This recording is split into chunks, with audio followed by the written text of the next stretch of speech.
Valandiir. Rathburn is under siege. The Black Wing has beset upon the swamp town for reasons unknown, possibly in retribution for the assault on the Dungeon's Rest and various other clashes between the Crown Collectors and the Black Wing. Well, more importantly, the city of Rathburn and the Black Wing. They have come and descended upon the town in full force. You all awoke in preparation for this conflict, and we are in the midst of it. So, let's see here. There we go. Let's move over to the map if you're not on the map. I haven't really moved anything too much, and I kept the turn order intact. So, can everybody see that? Oh, I see neither map nor turnover. Yeah, I'm Let me on refresh. the splash I've page. got no. My bad. I've got you all on the splash page, and boom, there we go. Haha. Okay, Yeah. Nice. that's better. So I'm gonna just adjust how. Don't see the turn order though. I see like the I don't see turn order. thing Yeah, there's for no turn order. numbers. Yeah. Okay. Well, that's kind of weird. Let me do something real quick.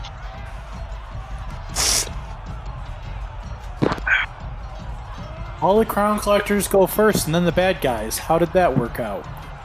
That's actually pretty much Works how it is. out great for me. So you guys legitimately can't see the turn order right now. Is that right?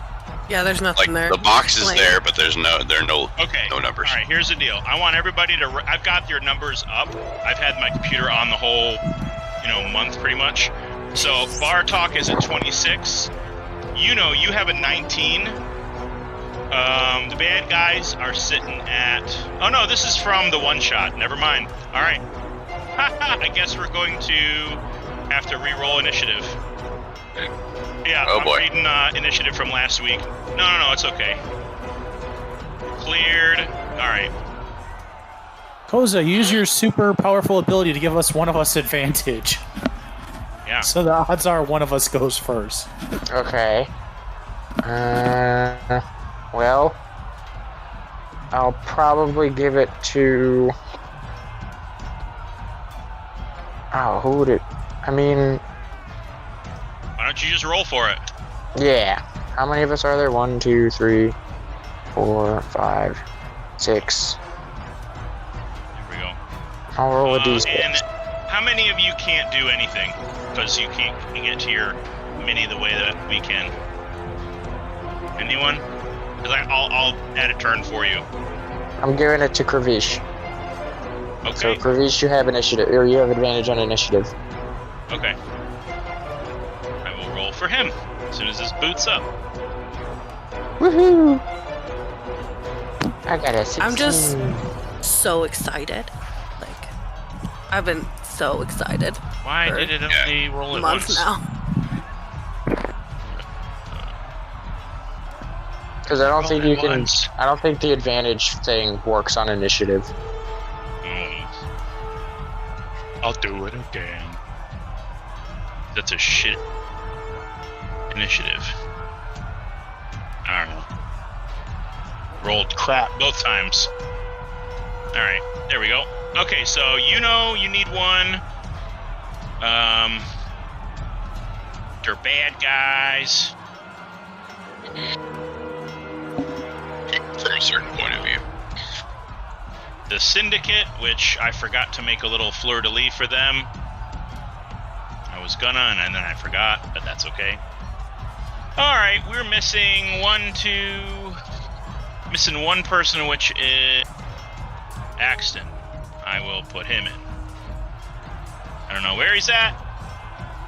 I don't know if he thought today was starting at 3, but I put in the chat quite a few times that we had a 2 o'clock start time, so. Oh boy. Look. Ouch. Yeah, I'm gonna roll for the Black Wing, and this dude gets his own. So, oops.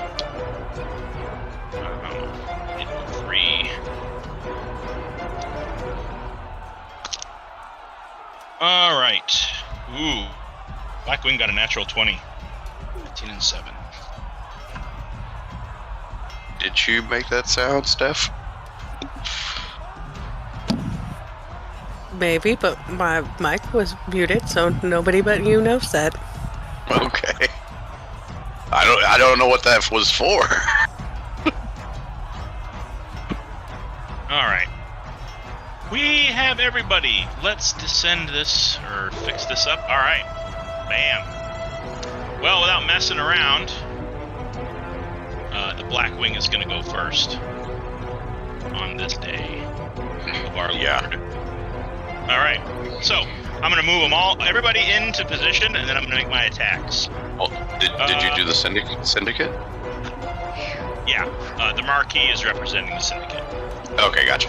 All right. So this guy is going to have to make a perception check because I believe Ithar is hiding. I am. Yeah, that's a 4 on a skeleton. Not bad. Or not good.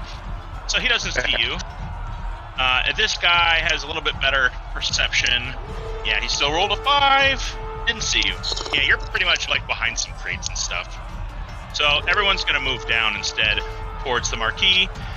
This guy's going to flank. This guy is going to wade through. This is kind of like a stream, but it's about calf or knee high. So this one's going to wade in and actually try to stab Bartok in the thigh. Not Bartok. Move up and start to flood the battlefield. If Bartok dies, we riot. Close to you guys. Let's see here. Yeah, these two.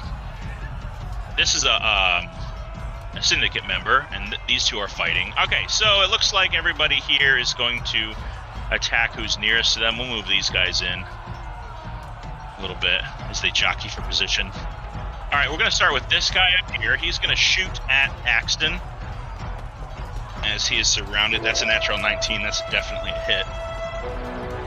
So he's going to take only 4 points of piercing damage. Second shot.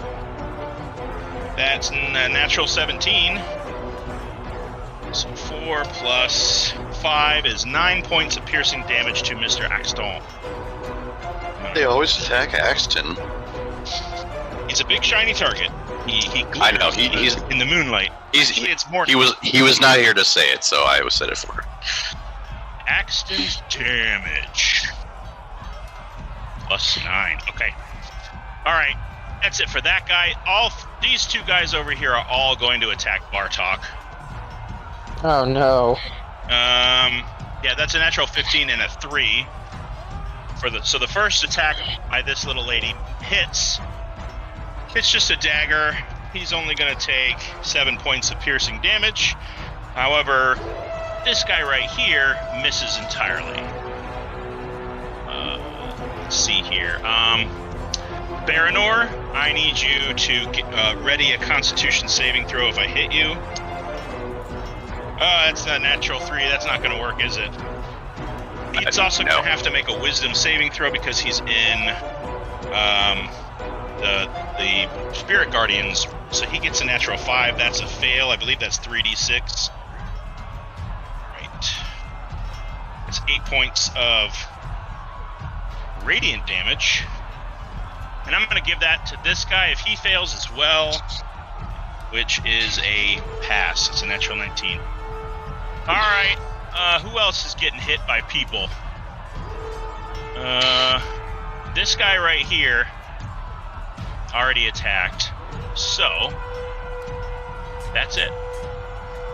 That's going to be it for the Black Wing. I'm going to have this guy move up too. Just going to cross right into the stream and stop. Ithara, you're next with Koza on deck. Okie dokie. I'm going to attempt to hit the big guy in the back. 60, 65-ish feet. Okay, cool. Perfect. I'm going to fire a crossbow bolt. Awesome. That's a 12. I feel fabulous about this right now.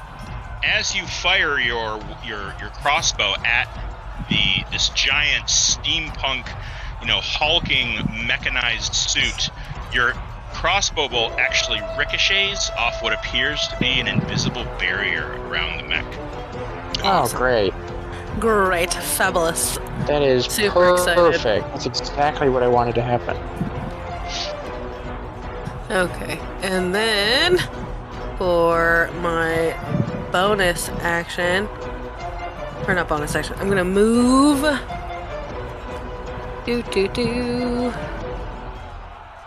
am I going? Okay, that should be fun. I will be moving around this side, and then for my bonus action, I would like to hide again. Okay, go ahead and make a stealth check. Koza, you're next. Okay. After the marquee. How far away is the big robot? He is It'll be dirty 60 20. Not feet that away. far. Okay, yeah, you're good. You're hidden. Okay. I'm gonna cast Guiding Bolt on it. Okay. So that's is that a ranged attack on my part? Yes. So this is +6. Oh man, it was almost an 18. Does a 16 hit? It does not. I figured not. Your guiding bolt glances off an invisible sphere or bell-like shape around it. Almost like it impacts, just scatters to sparks around this space around the mech. Well, what else can I do? How far is Sacred Flame? Damn, it's only 60 feet. Well, I can move. I'm gonna move over here. I'm gonna hit the marquee though. Alright, I'm gonna move over here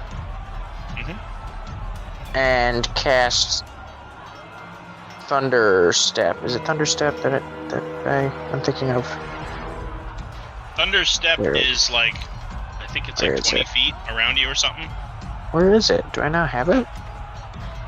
Thunder Step. Thunderclap. Oh, it's only 5 feet. Okay. I'm gonna get in front of this guy and Thunderclap in his face. He's gotta make a con save. Okay. Ooh, that's a natural 8 plus 1 is 9. That fails. So he takes Okay. 1d6 thunder damage. Cool. So That that... doesn't scale up. Oh, no, it does. So... additional 1d6. There you go. So that's 5 points of thunder damage. And that's my turn. Well, you got... If it scales up, you get an additional d6, don't you? Oh, you got 5. Yeah, I rolled it. Got it. 5 points of thunder damage. Yeah, he takes... Right on his soaks face. it in. It's right up on his face. It's a little tiny thunderclap, though. It's like a real clap. It's just real loud. It's like if the Hulk was clapping in your face. Like, it's not really that damaging, but it hurts. It's very loud. Okay, the Marquis is going to do this sick like flip twist where he grabs his rapier and he's got a dagger facing backwards in his offhand. He's going to stick the halfling right in the shoulder, spin around his back and cut his throat with the rapier, and then dive towards this real... He's not a skeleton exactly, but he's got real sallow features, heavy acid scar on his face, and he's going to dive towards this guy and stab him twice right into his chest. As the halfling drops, yeah, that's a natural 19. Yeah, he's going to dive right into this guy and pin him to the ground, stand up, and pull his blades from his chest. Then he's going to spin around here and make his way towards this lady. That'll end her turn. Zhen is going to move to this side of the magic users, and he is going to rain these fiery meteors all over the battlefield. He raises his arms, his eyes glow yellow, and you all see these almost like fire arrows, but they're a little bit bigger. Hit the ground. And have all of them make deck saves. Not good, not good, good, not good, not good, good, not good. Okay, that is that guy. All right, so most of these guys take a significant amount of damage. And it's everybody in this... Let's see here. everybody in this vicinity, minus you guys, because he likes you. So all those guys take some damage on these meteors that start pelting the ground. This guy down here is fighting with... Oops, that's not what I wanted to do. This guy down here and this dwarf, they're going to move in and start working on people of their own. He's going to enter the Flitty Fairies there. This guy's going to fight the orc with 2 axes, and you see this orc all of a sudden get swarmed by this guy over here. They flank them. They start stabbing him in the back. He starts swinging wildly at him. Cheval is going to fly into the foray here. Bam! And he's going to actually retrieve his arm blades that he launched at one of these guys and start attacking. You see him swing wildly. He's got a big blade in one hand and these predator-like arm blades on his other wrist. Okay, pretty good. All right, this guy right here, he's actually going to dice him, cut off his arm at the wrist, and slice his throat so bad it just sprays all over the place. So this guy, for now, is dead. This guy over here is dead as well. Oops. That's going to end his turn, and so is the Syndicate. You know it is your turn with Baranor on deck, and I'm just going to manage the field here a little.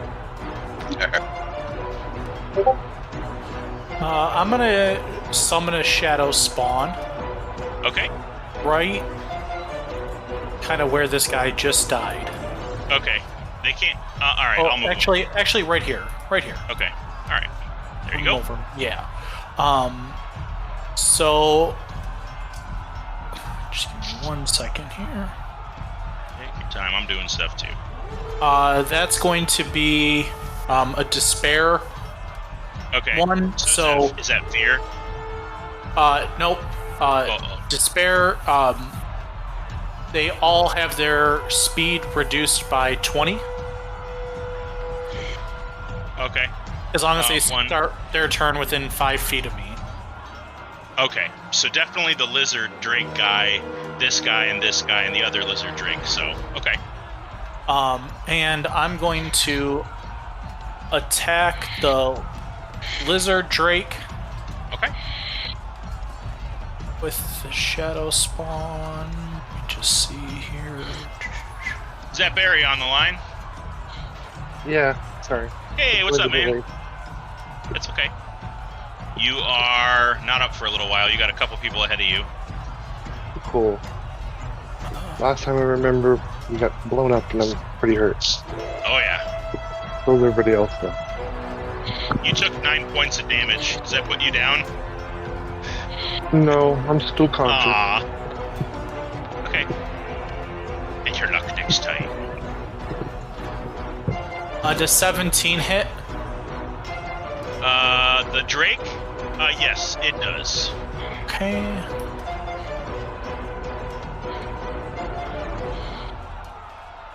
Hold on. It's gonna be 10 plus 3 plus 3. So 16 points of cold damage. Okay. Shivering, the Drake absorbs that. Looks like you've kind of covered it in these frosty ice crystals all over its plate-like armor. And then I'm going to telekinetically push this guy. The little dwarf. Yep. The wee Push him dwarf. with my mind. Alright, well that's a 13. Not very good. He fails. Alright. Push him on his butt. away. 5 foot. Right on his butt. Alright, he's prone. And that will end my turn. Okay. Baranor is up. Krabish is up next. Alright. I will, first of all, command Luna to disengage. And then she's going to move over here. Okay. And then Baranor will advance up. Actually, she's gonna move right there. And proceed to stab at this one on the ground with his Mastercraft dagger. Alright. That would be advantage because he's prone. Oh, yes, sorry. Okay. Alright, I'll just roll twice then. Is this the 24, first time I you're assume. handling this thing? What? The Mastercrafted daggers is the first time fighting with it? No, I've been using it for a while. Oh, okay. You said what, a Okay. 24? 24, yeah. Oh yeah, that hits. Okay, so I get regular damage plus sneak attack because this guy's an ally of mine, I assume. Yeah, he is one of the Yeah. Syndicate. I know, he counts as an ally is what I mean. Okay. Oh, So 6, and then sneak. Ooh, nice.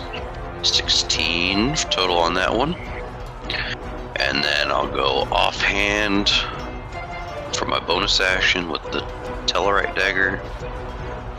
19. Alright. Was any of that Oh, that- kick? Actually, that should be no. These are not my second blades. That should have been an advantage too. So let me roll that again just to see if I crit. I do not. Close. Alright. And 4 more points of damage. So that's So 20 total. 20 total, so he's gonna have that and take 10. He's wearing real tough armor. You also see him on the ground. He's kind of doing like a what is that, taekwondo or jiu-jitsu, where you lay on your back and kick around and stuff. He's kind of just, you hit him pretty good. You catch him in the leg, but you kind of wanted his guts. Is that a cunning action? That's a barbarian thing. Oh, okay, gotcha. I see. Okay, that's my turn. Okay.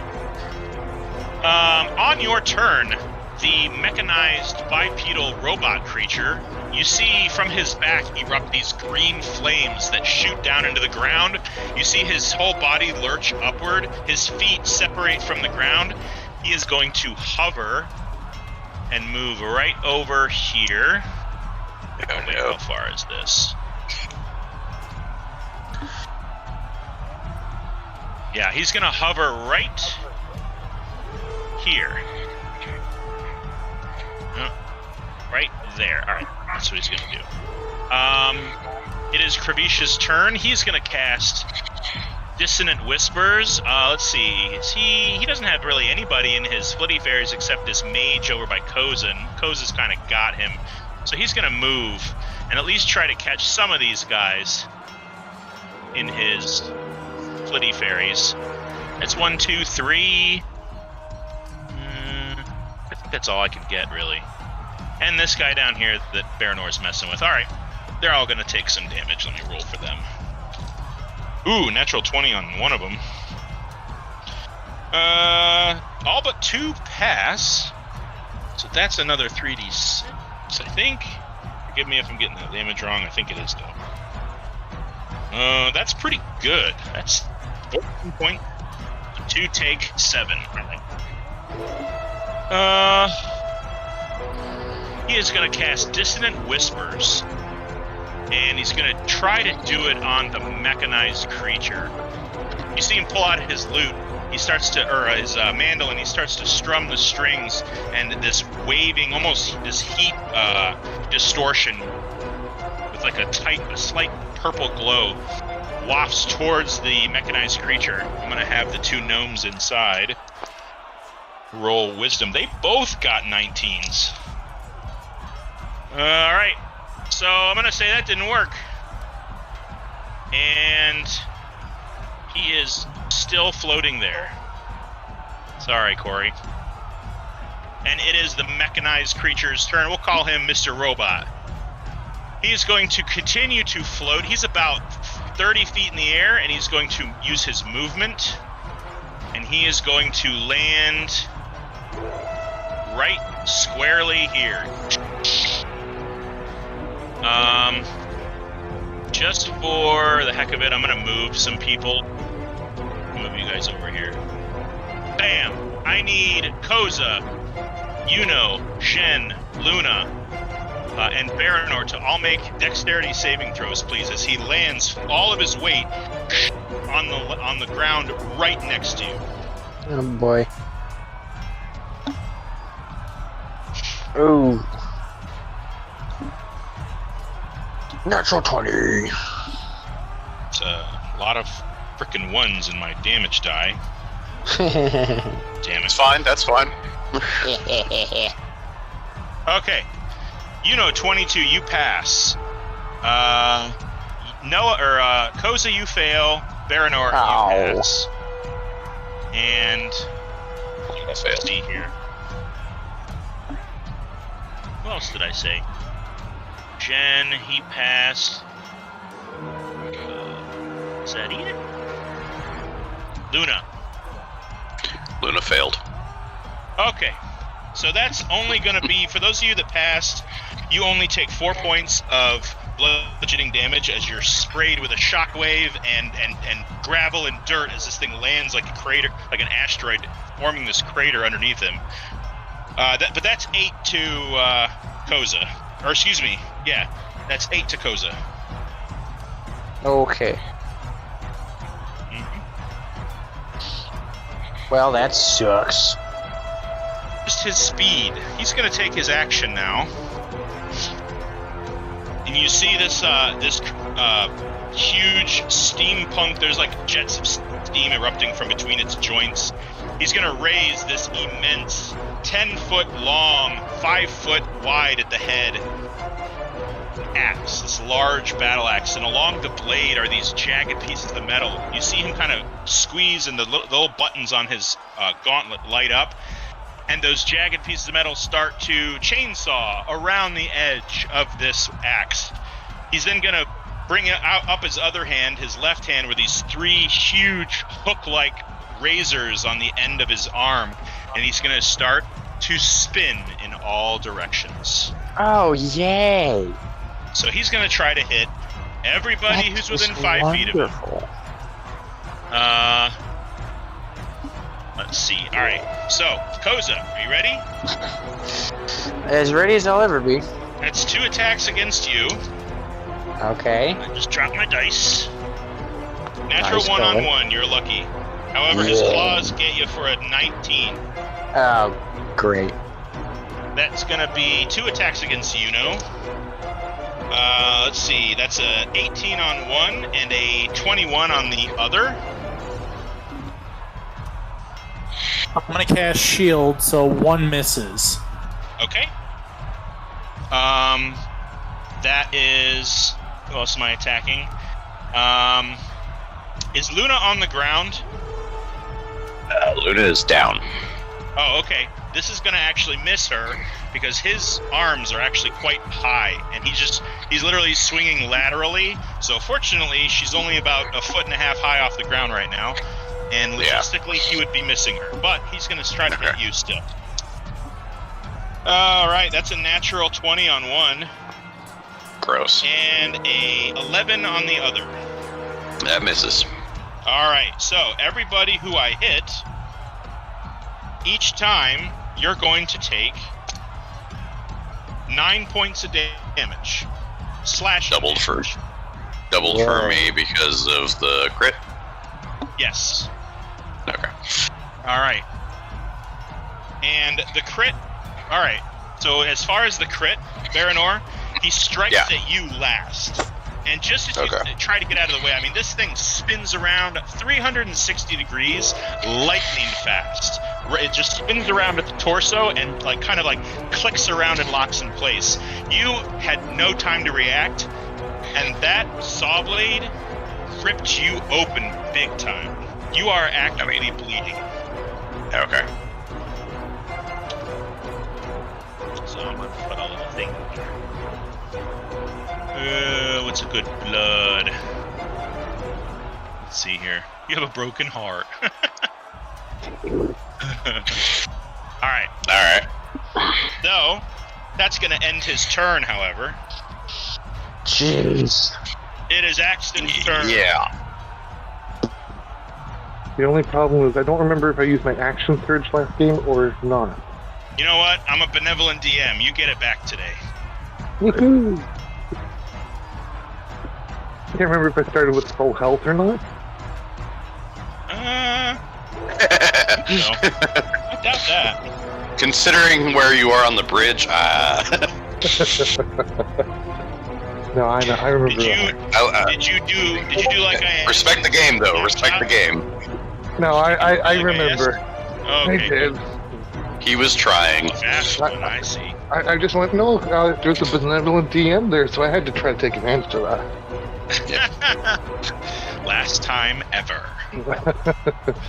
Okay, wow, there's a whole bunch of enemies here. I guess I'll attack the dragon here. It's a drake.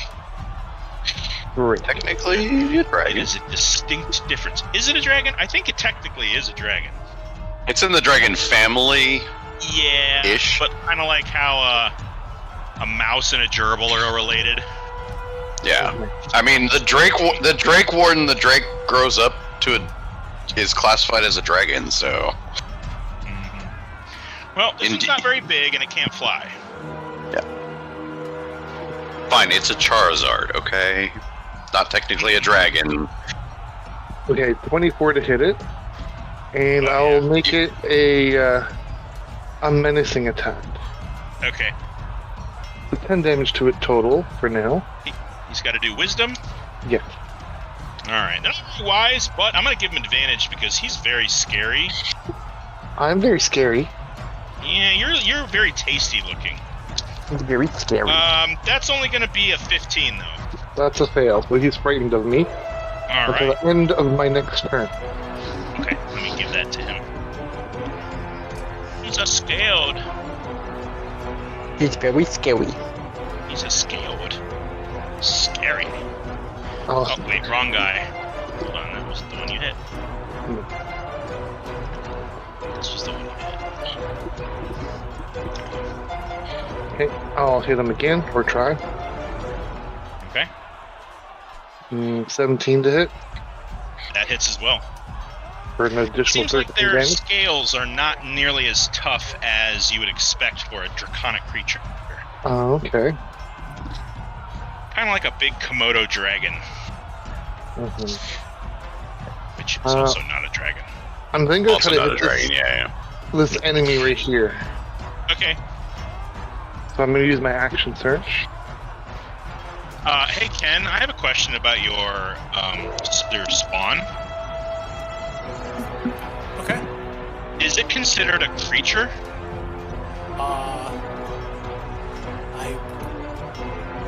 It's you're- medium if you're summoning it- monstrosity. Yes, but it's a creature, right? Because it's from the Monsters Manual. I mean, it says Right. the creature resembles, so yeah, I would go Okay. with it, the creature. All right, Axton, you are flanking that guy, so go ahead and make that an advantage. Oh, cool. Yeah. Not critical, but Pretty high though. yeah, 25 to hit it, 12 damage. All right. 12 and 13, right? It was 8 and 13 on the Drake, 25 and 8 is 33. and it was 12 on this rogue guy, and I'm going to make my last attack against him as well, if he's still standing. All right. She is still standing. She's currently got your halberd lodged in her stomach. Okay, and She's then I'll still pull it technically out up. for 7. I'll try to pull it out, and I'll make that a precision attack. You are definitely going to pull it straight out. The 8 I need to add to that roll. There, that'd be a nice 20 total for an additional Oh, yeah. 7 damage. All right, you pull it out, and she drops to her knees. Then Slumps to the right. It's on her side. I'm going to use my second wind, and I got, how much is it? 10 plus fighter level. 1d10. I get 12 health back. All right. That ends my turn. Okay. It is the Blackwing's turn. Yeah, this Drake is definitely going to attack the Shadow Spawn. Is that possible, Ken, that he can attack your Shadow Spawn? Oh, absolutely. Okay. That's going to be a 19 to hit with its bite. Is that the one that I hit with fear? Negative. That's the one farthest to the north, right? Yeah. Okay. Yep, that one. All right. Your Shadow Spawn is going to take 12 points of piercing damage, and I need it to make a strength save. Is that possible? Yes. Hold on. Okay. Just gotta look up the stat real quick. Okay. While you're doing that, Well, it rolled a nat 20. okay. So it doesn't go anywhere. Actually, the thing bites your Shadow Spawn, and it's just sort of like, it does some damage. It chews a piece of its like arm, but then its teeth meet as this mist kind of filters through its mouth. It doesn't really get a hold of it. These guys are going to flank Cheval and attack Cheval. This guy's going to move through here. This one is going to, he's afraid, right? So he doesn't have to run away, but he does have to stay where he's at. Is that right, Axton? He can't move towards me, and as long as he can see me, any attacks he makes is at disadvantage. As long as he can see you. Yes. Well, he's going to turn around. Does that count? That'll be fine. He's going to attack Cheval. All right. This lady here is definitely going to attack Bartok again. They're kind of in a Donnybrook scrap. And let's see, they're good. This guy's going to use his speed, half his speed to get up, and he is going to attack Baranor with 2 of his axes. This guy here is going to, let's see, who's real mobile? Likes to move around a lot. Yeah. This mage right here is going to target Axton with a binding spell. Let me just see the stats. 300-foot range. That's definitely going to be able to hit you there.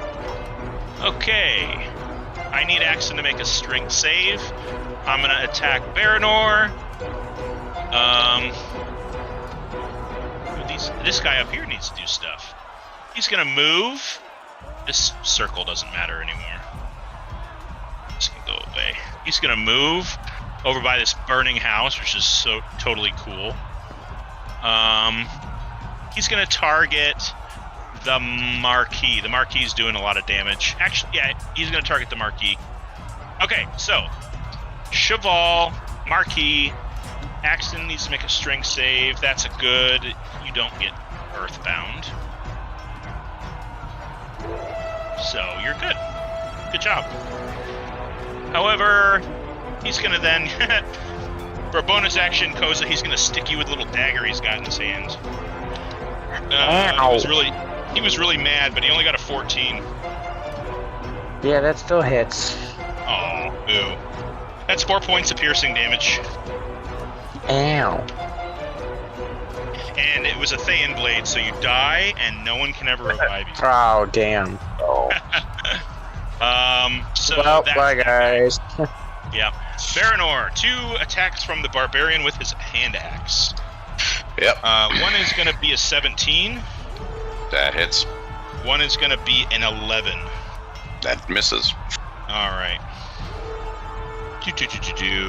That is, wow, only 3. No, 3 plus 5 is 8 points. Baranor's down. Points of slashing damage. Baranor's down. Who else did I say? Marquis took some damage from this lady here. Bartok took some damage from this lady here. Or no, Marquis got shot. Cheval is really, really adept at dodging. These guys tried to descend on him. They're swinging swords, they're swinging axes, and he is like bending over backwards, flipping around, doing like a half spin, and kind of kicking the axe out of the orc's hand. However, this Drake does manage to catch Cheval's arm with his hand and bite down real hard. You see him kind of wince and scream and bleed. But that ends the Blackwing's turn. It is Iathara's turn. Okie dokie. I'm going to try and hit the big guy. I'll like pop around so I can like get a line of sight on him. Okay. Yeah, you descend from the house's roof where you were kind of like splayed out like a spider, and you hit the ground and nobody can see you. That'll be a natural 20 or 29. Ooh. 29, that definitely 29. hits. Who are you striking at? The mech. Okay. Okay.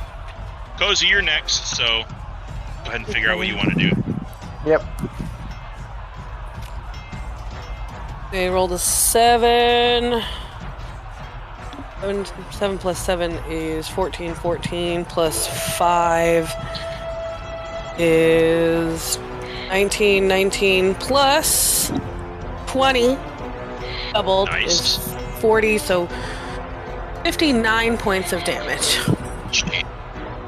59? 5-9. Jesus. 5-9. Wow. That is Pure rogues. I love Not how it you when wanna- that happens. This to is me. not how you want to do this, but I definitely want you to describe that attack. Okay, so she Rogues, pops out. bitch.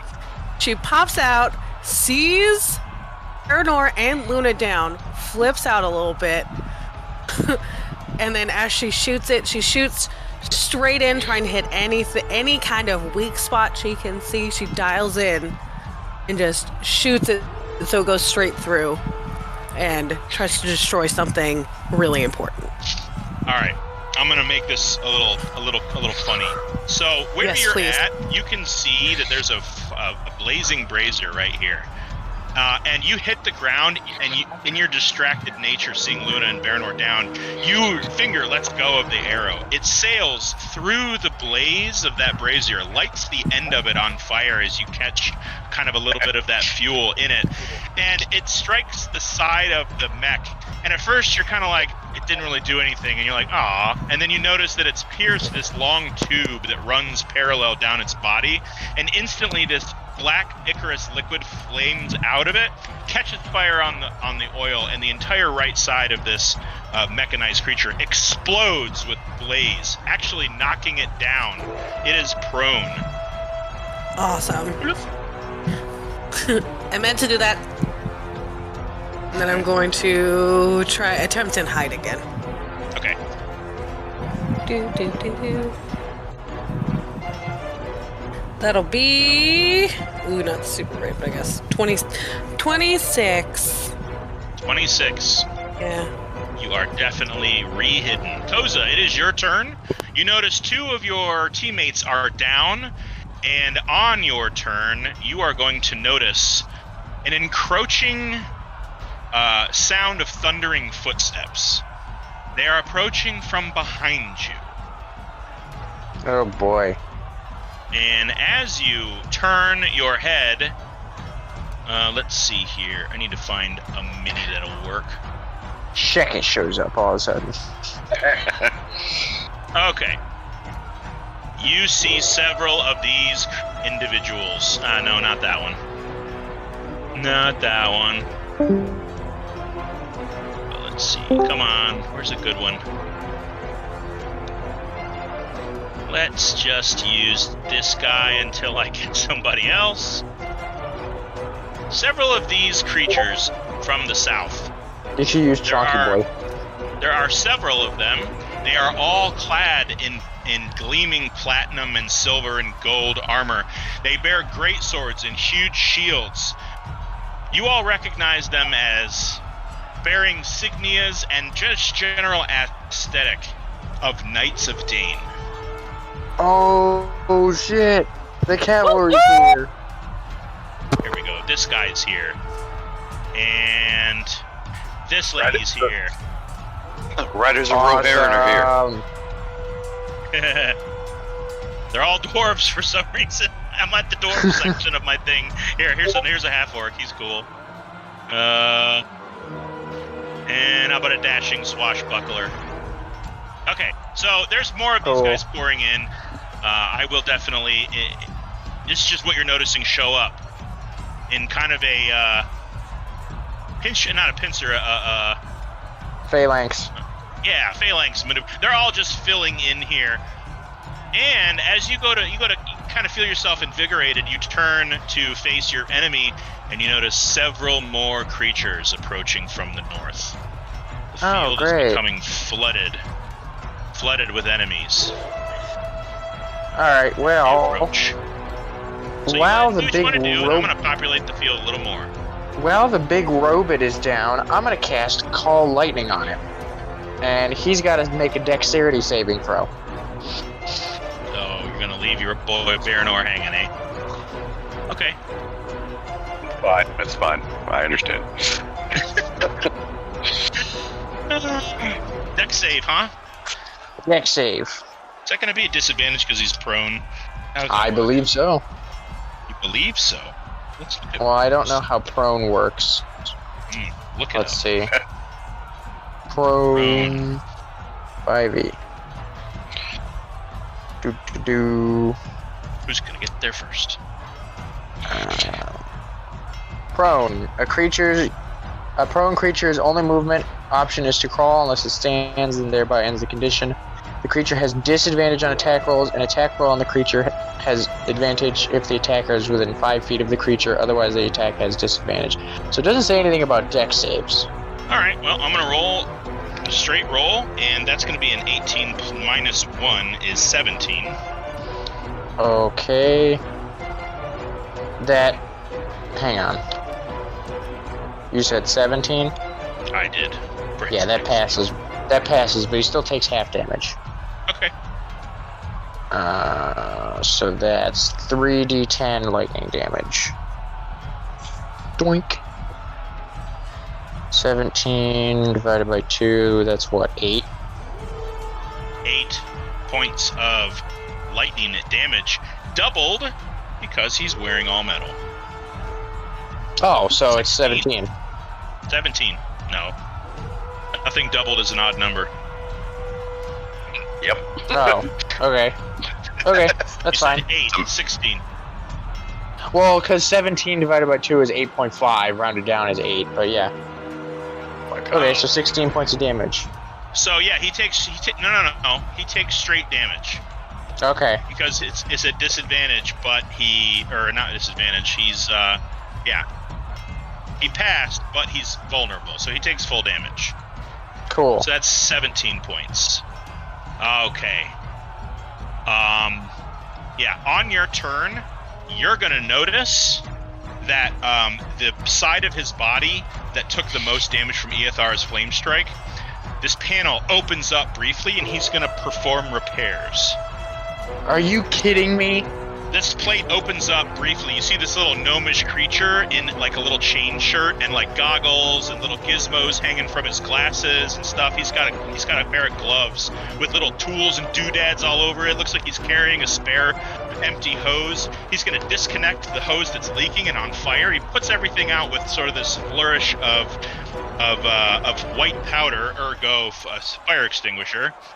And he's going to perform repairs, and so the creature is going to receive 9 points back. Pretty good. Not great, but pretty good. And then... Hold on, I'm not Go done. ahead. He's going to move around to the other side where he's been taking damage from...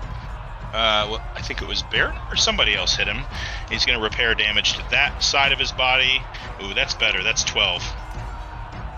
So, what is that? 23 points total. 9 plus 12 is 21. 21, my bad. 21 points. Sorry. Math is hard, guys. Your turn, if that wasn't the end of your turn, I apologize, but I That's think okay. it was. No, I'm going to cast Healing Word on Baranor. Okay. So that's 1d4 plus 3. Are you kidding me? 5 points of health. Hey. I appreciate it.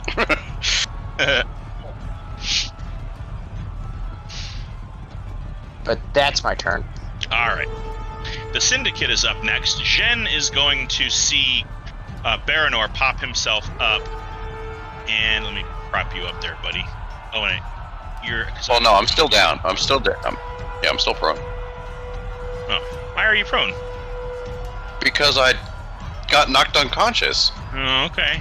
If you want to play it like that, that's fine. That's the rule. Jen is going to... Really? I guess I never thought of that. Yeah.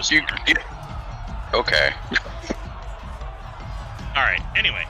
Jen is going to take advantage of the fact that the robot is down, climb over the creature's flailing arms somehow, and he is going to lay on hands with Luna. Sweet. She is going to get... Ooh, yeah, she's going to get 13 points of healing. Oh, god damn. And... You know what? Jen just burn has lay on hands? Yes, he does. What? He's also going to burn his entire action on that and lay on hands you too. Oh, sweet. That's going to be another 12 points of healing for you. I had Jen completely pegged wrong. Jen is weird. Jen is very, very weird. Let's see here. Syndicate. Cheval is going to attack both of these guys. He's going to move. Actually, he can't move. He'll get attacked. He's going to attack these guys up here. And the Marquis is going to... Let's see. He's got advantage. He's going to attack this lady and put her down. She is down. With a couple of flourishing strikes from his rapier, he actually kind of opens up her jugular vein, and she just starts to bleed out onto her belly. She sinks to the ground sinks into this water of this stream. That'll be it for them for now. This guy actually gets put down by Cheval. So we'll end the Syndicate's turn. They're doing pretty good. It is Yuno's turn with Baranor on deck. I am going to drop my concentration on the shadow spawn and let him disappear. And I'm going to cast Banishment on the mech. Wow. Okie doke. Damn. What, is that a Charisma wisdom? save DC 17. DC 17. There's two gnomes in there. They're both going to roll. DC 17. One is a natural 17, and one is a 16. So, this is interesting. All right. I'm not banishing the gnomes, though. I'm banishing the actual machine. Well, the machine is not the creature. And it doesn't have... It relies on their wisdom. Because it's just a suit of armor. It has no cognition of its own. It is not the creature in question. So, you get the feeling that something inside of this mech just disappeared. And then I'm going to, as a... And one person, but a Jaeger. I'm going to move back and over. That will end my turn. All right. Baranor. Okay, Baranor's hurting a bit. But he's going to... He's going to self-preserve himself for a bit here. Alright, so he's going to get up, first of all. I can't get up. Jen is in the way. Or no, not Jen. Whoever is that Jen next to me? Yeah. That's Jen. Okay, there we go. Okay, so that's half my movement to get up, half my movement to get there, half Luna's to get up. All right. And then I will cast Cure Wounds on myself because I'm still pretty hurt.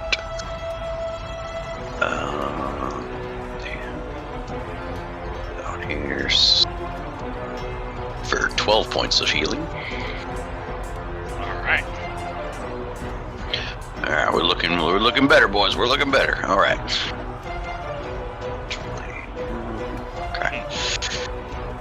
Alright, and then bonus action, disengage, Luna action, disengage, and we're going to move behind these knight people. All right. Good call. And that is our turn. All right, I'll say this. As you arrive, you see someone approaching, because they're kind of snaking between this giant dead tree and this burning building. You see this force. You're not sure how many. It looks like a lot. And as you brush by, you see kind of towards the front of this group someone that you recognize. You see the brother of Sir Luther, Thorsten. He is moving through. He meets you right here. And let's see here. I still don't have a little mini for that guy. Probably should. Probably should. But we're gonna use this guy. I mean, you made a thing for him, right? Did I? I don't think I ever did. No. I don't think I ever did. He was not ever really technically in the battle at the free for all with you. Right. I was more talking about his Hero Forge picturesque mini. Oh yeah, I just never turned him into a token. But anyway, okay. Sir Thorsten right here, and you kind of run smack into him, and he just looks at you and says, "Baranor, good to see you." Oh, you have the most amazing timing.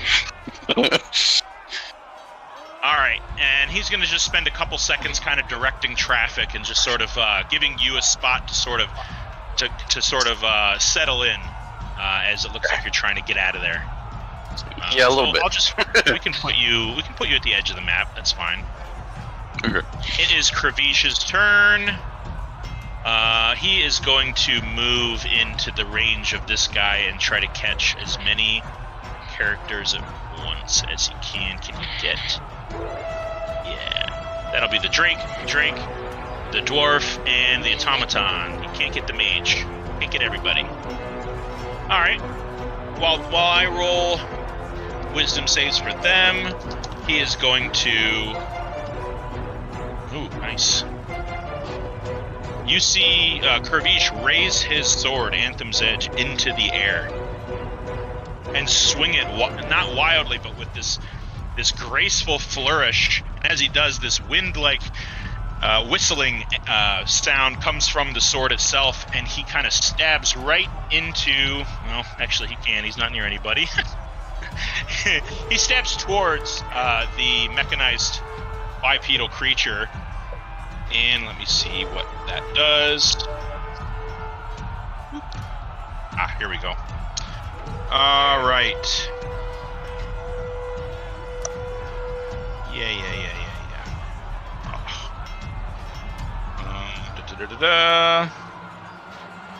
Okay, he's going to grant Bardic Inspiration to Axton. And that's going to give you a 1d8, but it's also going to give you an additional 1d4 to whatever roll. So it's 1d8 plus 1d4, as he gives you inspiration with this legendary weapon that he has. All right, so all of these guys, this guy right here takes the most damage. Right here. You notice the Flitty Fairies kind of sizzling all over the metal carapace of the automaton. And this Drake is still good. This Drake is still good, although they're looking pretty heavy. This one looks the worst for sure. Yeah. It is the Mech's turn. He's going to use half his movement to get up.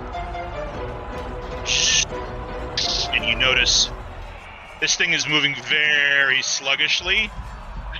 He only has enough energy inside of his pistons and gears and gizmos to raise his three-pronged hook shot-like hand. And he's going right for Yuno. He's going to shoot it right at Yuno. I need you to make a dexterity saving throw. 21. All right. Yeah. He shoots this three-pronged hook shot at you, and you manage to just kind of like cartoon style shimmy out of the way, and it completely misses you. And now there is a big chain lying on the ground, and that hook hand is free now, you could say. Since there's only one little guy in there, that's going to end his turn. Let's see here. He does not get to make any kind of save against banishment, does he? It's just literally 1 minute. Correct, unless my concentration gets broken somehow. Well, that'll do it. And that'll end his turn. Axton, it is you. You are up. Okay, I'm gonna keep attacking this Drake that's still here. Okay. I guess I should probably... Oh, yeah, I'll see if that hits. Okay. The halberd hits a 16, is exactly what you needed. Sweet. 11 more damage. Alright. Critical. Whoa! And I guess I'll make that one a trip attack. Okay. That would be strength on the Drake, which is pretty good, but... Oh, hold on, that's cocked. Yeah, that's going to be a 24. Okay, so he's not tripped, but that would be... That 7 is doubled as well, so that's 14, 16, 22 damage. Yeah, you take his head off. Oh, nice. Yeah. So, either way, he was going to go prone. Okay. And then I guess I will go into my bonus tunnel defense so that no one can get past me here. Alright. So no one can get by you. It is the Black Wing's turn. This mage is going to move away from Koza. You may make a opportunity of attack. Sure. Which one was going for Koza? I'm just gonna whack at him with my glaive. Away. Hang on. All of these guys are going to move in. Let's see if this rogue can spot you, Iyethara. Perception, natural 20 on my perception. Damn. It's a 15 to hit. A 15 does hit the mage. Alright, he takes 4 points of slashing damage. 4 points. Got it. 30. Puts him right there. Okay, this guy stays put. This guy moves in. Right here. Surround Cheval. This guy is definitely going to move in. And there are waves. Waves and waves of these people coming in here. It's becoming quite overwhelmed. Where are my guys? There's my guys. More and more arrive. They're just kind of filling the place. Oops, I just might have screwed that up. Nope, it's okay. So, everybody that's attacking is going to move to meet this Knight's force. These guys all move in. This guy moves in. He's gonna stay where he is. This one's gonna move in. And there are people arriving from the west as well. This one I get an attack of opportunity against if he moves away. Yeah, he's definitely moving away from you. Because he was within 10 feet of you.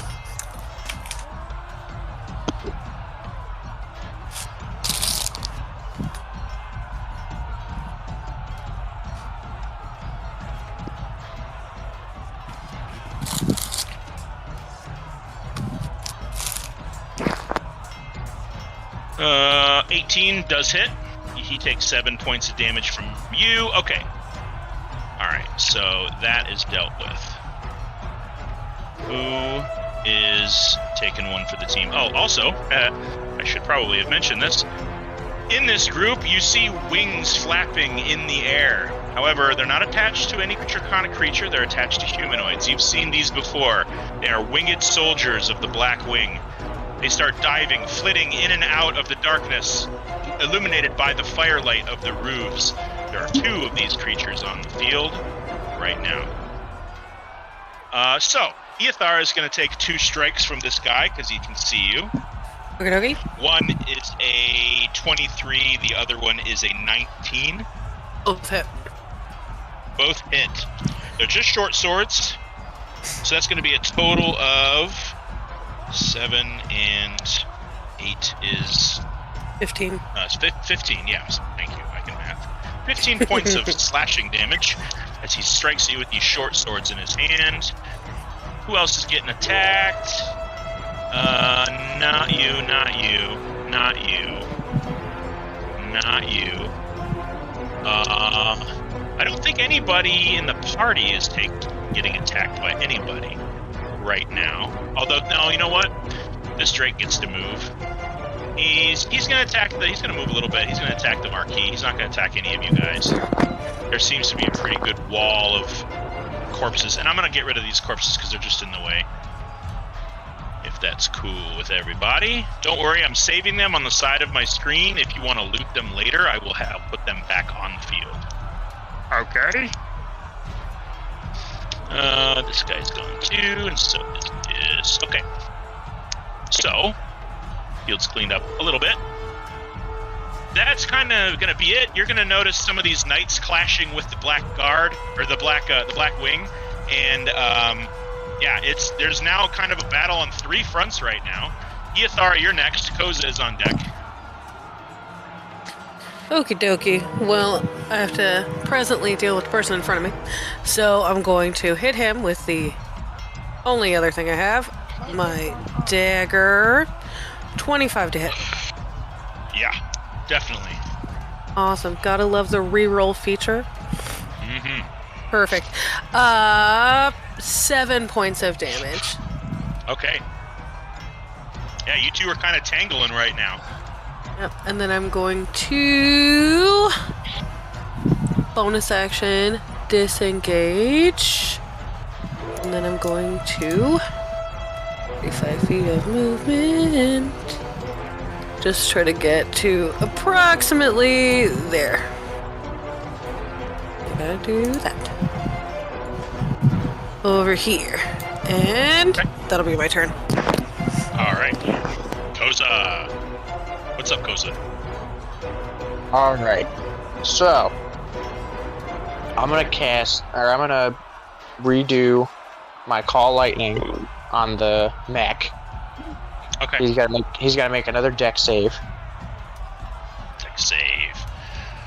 Super not great. That's a 13. Hang on. What's my... that fails. So he takes full damage. He takes double damage. Oh, right. Ooh. Okay. So this is 3d10. Okay. Oh, yes! That's 40 points of damage.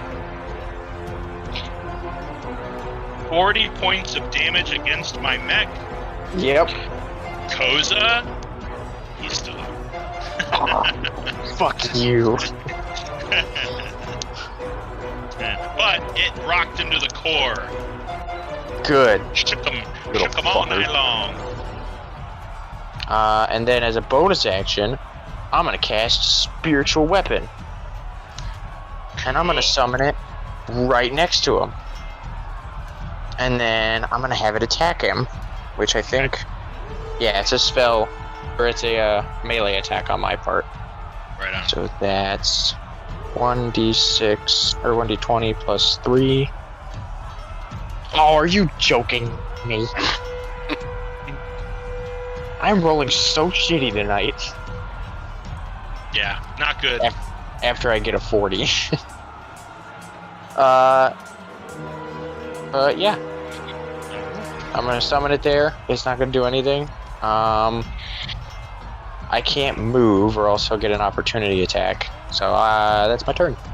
Okay. On the end of your turn, the mech is going to pop his jets again, and this green flame is going to streak down from around him. You and Jen are both going to get opportunity attacks against him, so go ahead and make those.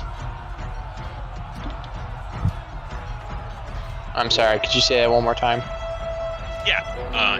He's going to, on your turn, he's going to pop his jets, and he's going to lift back up into the air, but you and Shen both get opportunities of attack, so go ahead and make those. Okay. I'm gonna whack him with my Moonglaive again. Or no.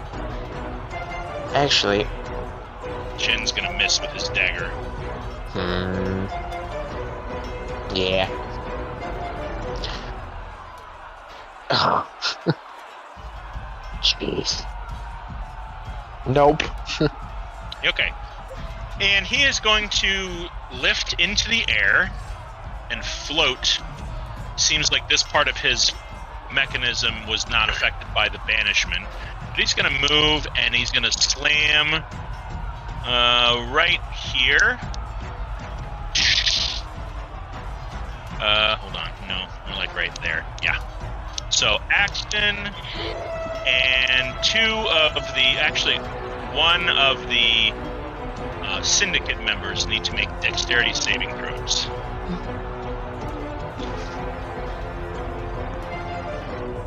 Alright, Syndicate guy passed. He's got crazy dex. Big shock. And how about you, Axton? How we doing? Yeah, I'm just checking. Dexterity, you said? Yeah.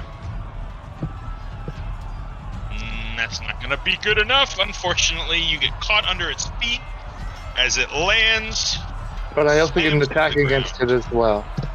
Yeah, go ahead.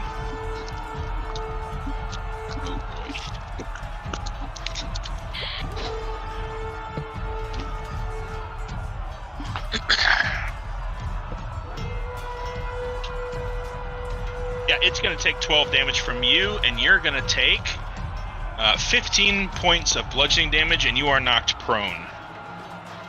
Okie dokie. Yeah. Ow.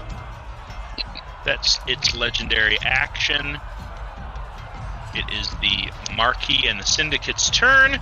Marquis is going to kind of slink back here with you guys, and he's going to close his eyes and force his hands forward. As he does, you've all noticed that he has kind of like blue cat eyes, and his canines are sharpened a little bit. His ears are a little pointy. You notice briefly as he shouts in some language you don't understand as he forces his hands forward at the drake to the north. His features grow even more feline. His skin grows fur just for a brief moment that almost looks kind of like a Bengal cat. Very broad stripes on his face that kind of blink in and out of phase, and he is going to cast lightning bolt. This drake. He's going to make a. Ooh yeah, that's a hit.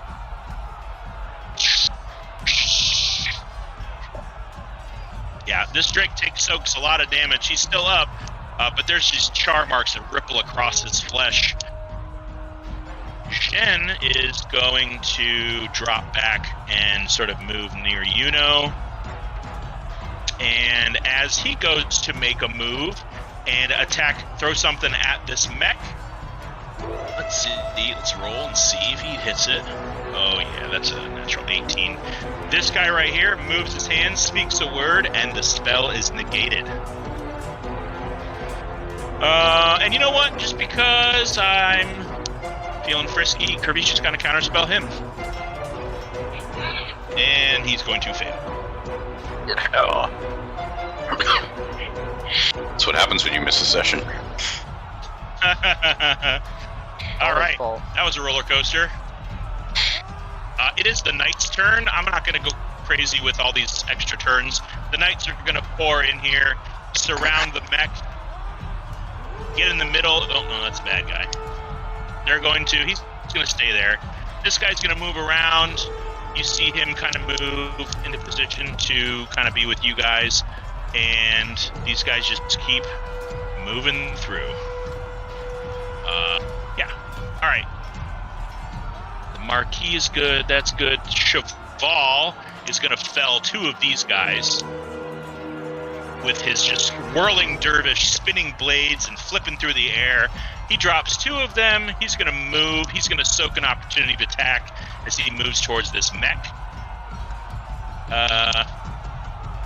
Actually, you know what? Hold on. He's right there. Can he do it? Yeah, he can. You know what? He's going to move right here, and Axton, you're going to notice that you've got a real good chance of advantage on this mech, with Cheval standing there. So he's going to soak 2 opportunities of attack, and one's a natural 20 and one's a natural 18. They're both going to hit him. You see Cheval get kind of sliced up as he moves through here by this guy and this guy, but he makes it on the other side of this mech. It is Yuno's turn. I'm just going to huck a fire bolt. Let's see. Weighted breath on that one. A fire. Yeah. So, firebolt right on this flying dude. Okay, Right in the face. go for it.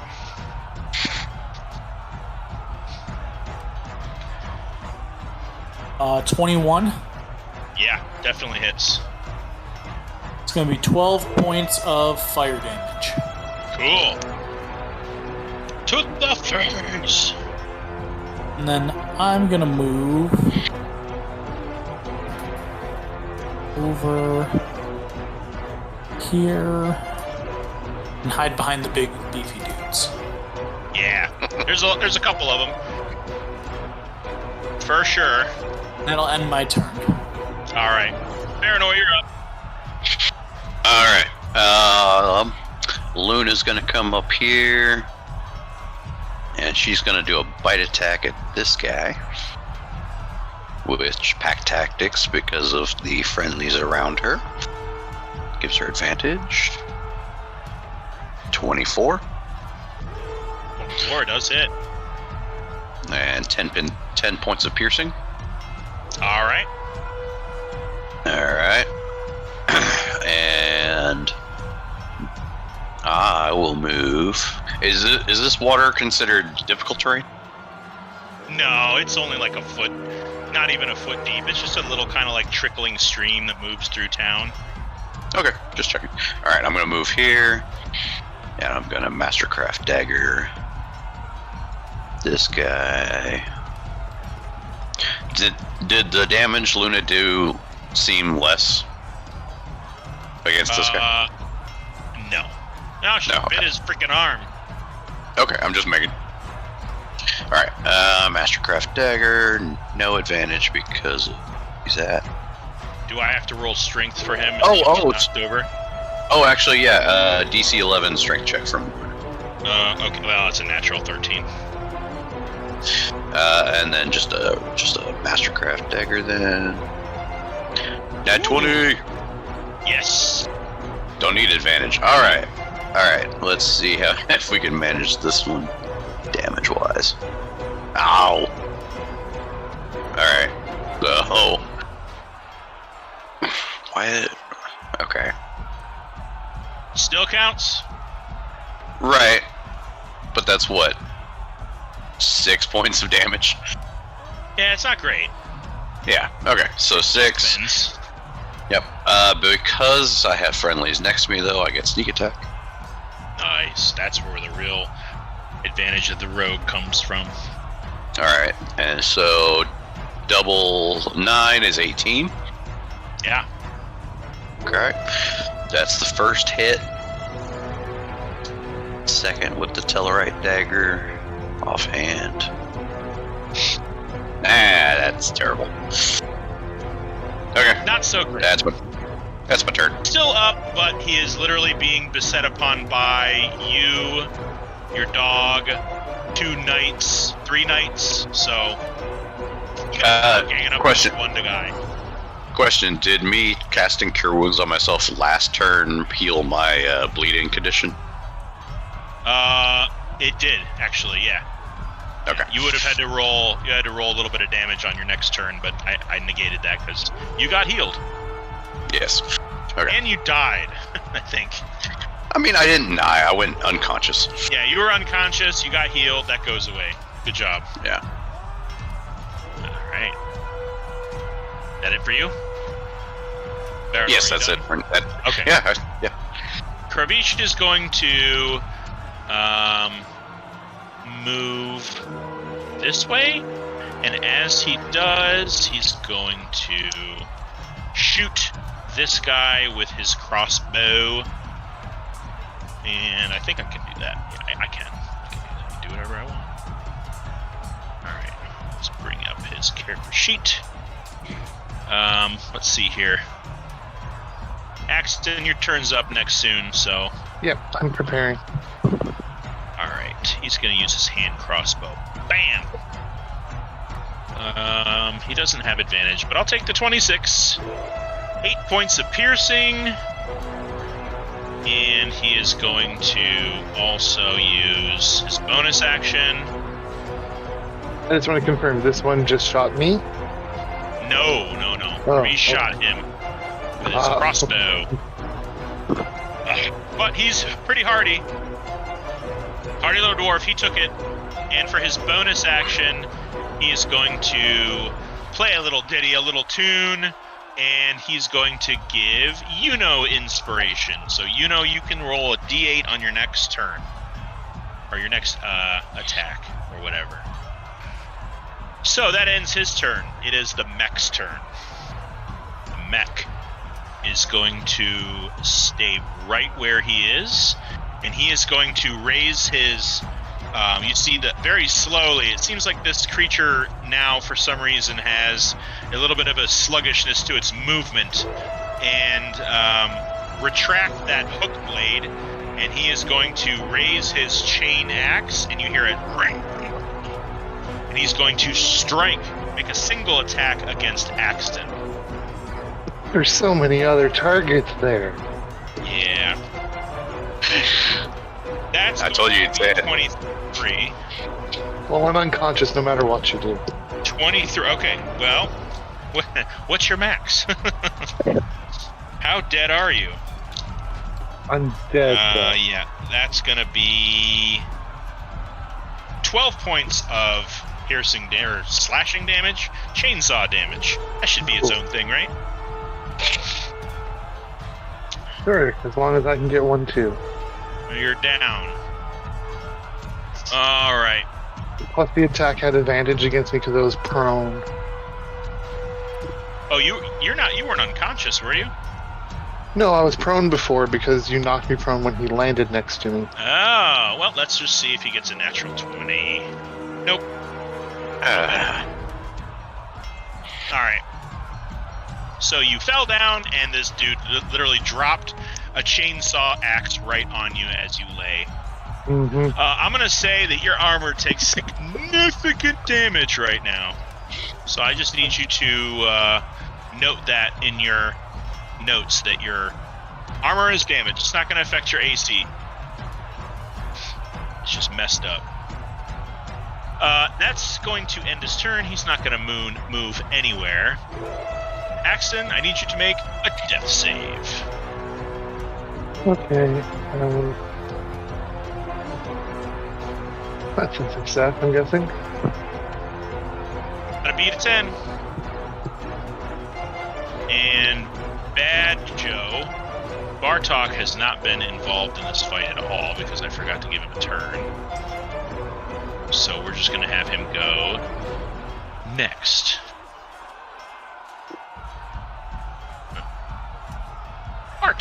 Bartok, it being all alone because he hasn't moved in 3 turns.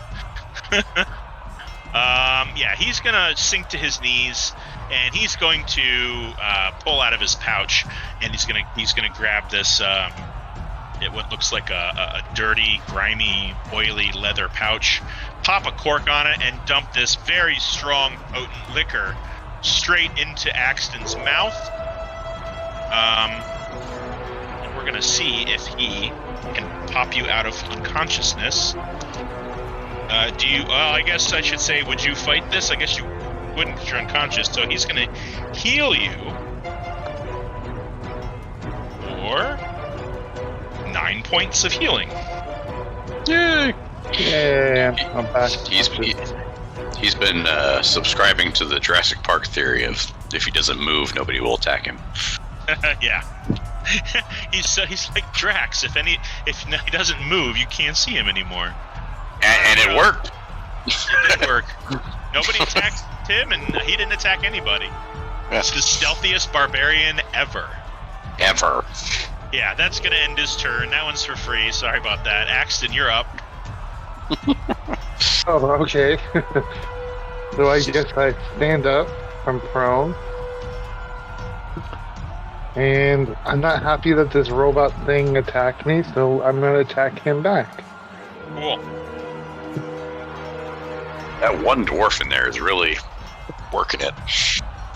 Yeah, I mean, he's getting chipped away, but he's real tough. I'm going to move over here to try to get advantage from this guy over here. Okay. I'm going to try to chop it. Just so you know, he is he's only a large creature. Yeah. Okay. So Okay. does that mean I have to be here? Yeah, you'd have to be exactly 180 degrees from the guy on the other side. Okay. Yep. But Okay, you're so- flanking. Yeah. Trying to find something vulnerable. Yeah, you definitely sink your halberd into something vulnerable. However, it skips off of his armor. Oh. Or no, wait, my bad. I'll take the 22. You do manage to penetrate his shield. My bad. It's okay. 22 is exactly what you needed, by the way. Nice. And I'm going to try to trip him with the halberd when I pull it back. Okay. He's pretty strong. Let's see how he holds up. Oh, that's a 19 plus. That's 24. Yeah, that'll work. Yep, he's real tough to trip, man. He weighs like 12 of you. Like Snake and- trying to strip a Metal Gear. Yeah. Pretty much. And Although I my think second he does. attack.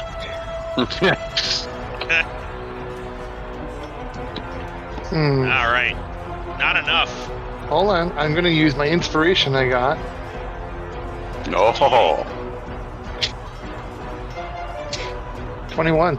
No, well, could I also get you said a D4 as well? That's right. 22. That is a hit. Now I'm going to use my last superiority dice. We'll use my last superiority dice to do the trip attack again. All right. You never know, you That could roll is a 1. going to be almost as good. That's going to be a 23. Well, that's not good. He's very big and strong, dude. And I'm rolling super high. I got my big boy dice out today. And then I guess I will use a bonus action to cast Sanctuary on myself. Ooh, what does that do? You can't attack me unless you make a wisdom saving throw first. Ooh, nice. That's pretty cool. Mm-hmm. All right. Does that end your turn? It does. Okay. I need to put something on the field real quick. Let's see. No, there's already one of those.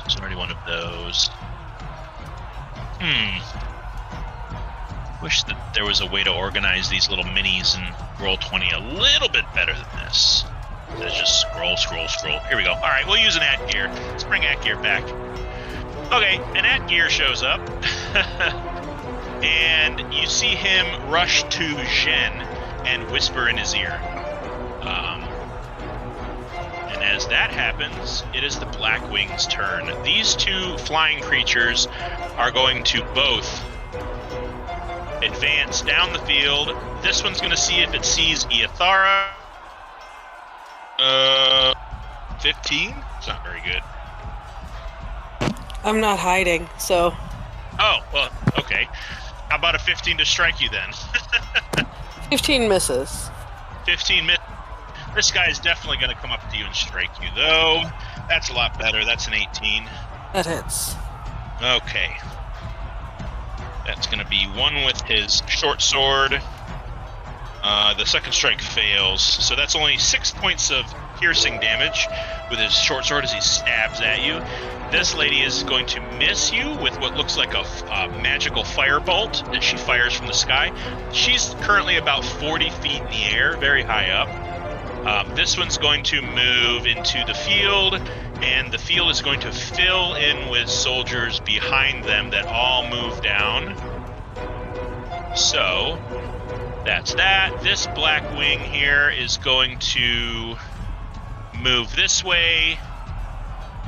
What else? This guy's going to get the hell out of Kravish's fairies. He needs to make another wisdom save.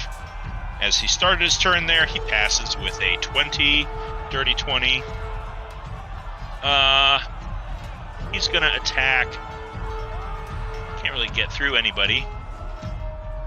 He can share space. He's going to move through here and make 1 strike against Sir Thorsten and 1 strike against Varanor. And Varanor, you're not bleeding, so I'm going to take that off of you. Thank you. Yeah. Okay, so 1 strike against Thorsten. That is not going to hit. He's going to glance off of Sir Thorsten's platinum armor. But the strike against Varanor is for an 18. That hits. All right. Not too... I rolled super low. I don't have any reroll on this guy. So it's only 6 points of slashing. 6 points? Okay. 6 points of slashing. This lady's going to move in and start fighting Cheval and the Syndicate. Yeah. Okay. The Drake moves in and attacks Koza with a bite attack. That's going to be a 11. I don't believe that hits you. Koza. He's beat it, probably. There you go. Yeah, I hit you for an 11. Okay. Did that not hit? No, that doesn't hit. Hello? I can barely hear you. Oh, hang on. You're so quiet.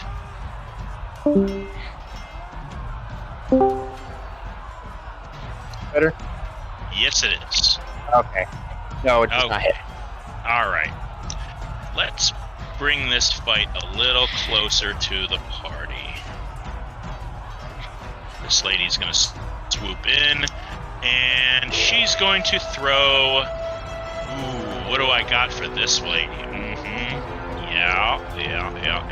She's going to go ahead and pop what looks like a ring on her finger, and you see briefly her eyes flash green, and these spectral horns grow on the side of her head that sweep forward just like a black dragon. She's going to open her mouth, and her mouth opens unnaturally wide, and eerie green light erupts from her. She's going to fire off a line of acid that reaches from her all the way to Yuno. So, yeah, I would say Axton, she catches you with that too. And she catches 2 Syndicate members. I need all of you to make dex saves. Some bitch. Why not with the dex saves? Oops, I'll take one of those 20s. Oh no. Dirty 20. Dang. Okay. Dang. And I rolled super low again. So you take 4 points of acid damage, and so do you, Mr. Axton. You both dive summarily out of the way. It's definitely not as powerful as Shekkis' breath weapon, but it definitely looks inspired. This guy's going to move over here towards Axton. This guy's going to attack Sir Thorsten. We're going to put Luna back here. Okay. This guy's going to attack Sir Thorsten. This guy's going to attack the Syndicate. And it's just a right on Donnybrook. All right. Axton strikes you with a... That's cocked. That's going to be a 25. I have to make a wisdom saving throw to attack me. Oh, to attack at all is not very good. An 11. He's not allowed to attack me. He can try to change his action to attack somebody else. Well, there's no one near him, so he just kind of stares at you like you walk into a room and you forget why you went in there. So that's not going to work. That guy's going to attack Sir Thorsten, and I don't think anybody else is under threat except for Bartok. This guy's going to attack Bartok. It's axe versus axe, and that's a miss. So Bartok's actually going to use a deflection maneuver, and he's going to try to flick this guy's axe out of his hand. And that's a natural 20. Okay, this guy is defenseless. So what can I put here for defenseless? Yeah, sure. Why not? Nah, that doesn't make any sense. He's without swords. No, not that guy. Dang it. I'm in. Hey! Hey! It is super Maybe. not your turn yet. Maybe you can start rolling better now. Actually, I think you just kind of... you're a few turns down, Corey. How you doing, man? I'm doing all right. Today was a work day worth forgetting. Oh, boy. I feel that. I think after the session, we should tell ghost stories, because Steph was regaling us with some of her EMS ghost stories, too. Yeah. You might want to tweak your mic a little bit there, Corey. I can't barely hear you at all. There we are. Sorry about that. There you go. It's okay. Alright, that's gonna end the Black Wing's turn for sure. Iathara, you're next. You got a couple people in your face. Okie dokie. Well, being the rogue that I am going to action disengage, and then I'm going to move my entire 35 feet movement over here, and then I'm going to bonus action hide. Go ahead and make your stealth check. Stealth Hide behind Shin. There we go. That'll work for me.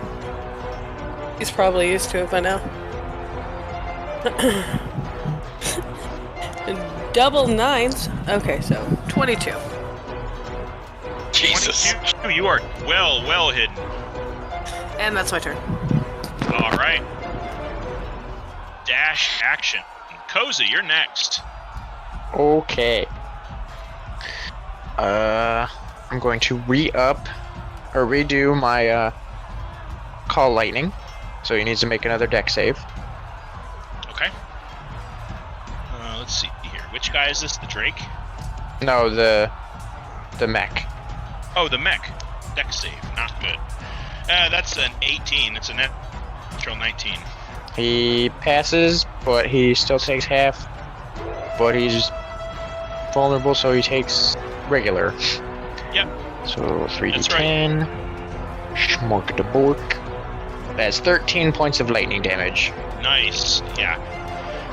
You're really ripping through this mech, and you're starting to see sparks fly out from between his joints. A couple of his movements are real jittery, like he's having trouble moving.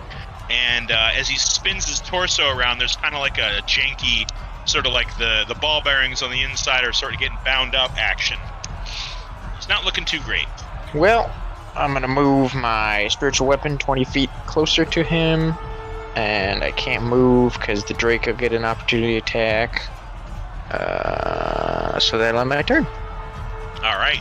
We're going to start with Zhen. Zhen is going to totally see you, Iathara, because you went right next to him, and he's pretty perceptive. He's going to whisper in your ear as it looks like he's about to take off in this direction. He's going to say to you, Iathara, this whole attack is a ruse, it's a distraction. There is a band of a caravan moving to the northeast. We believe it is to the Grove. We need someone to intercept them. They said something about what could be your large geodesic friend, the paladin. Geodude. Okay,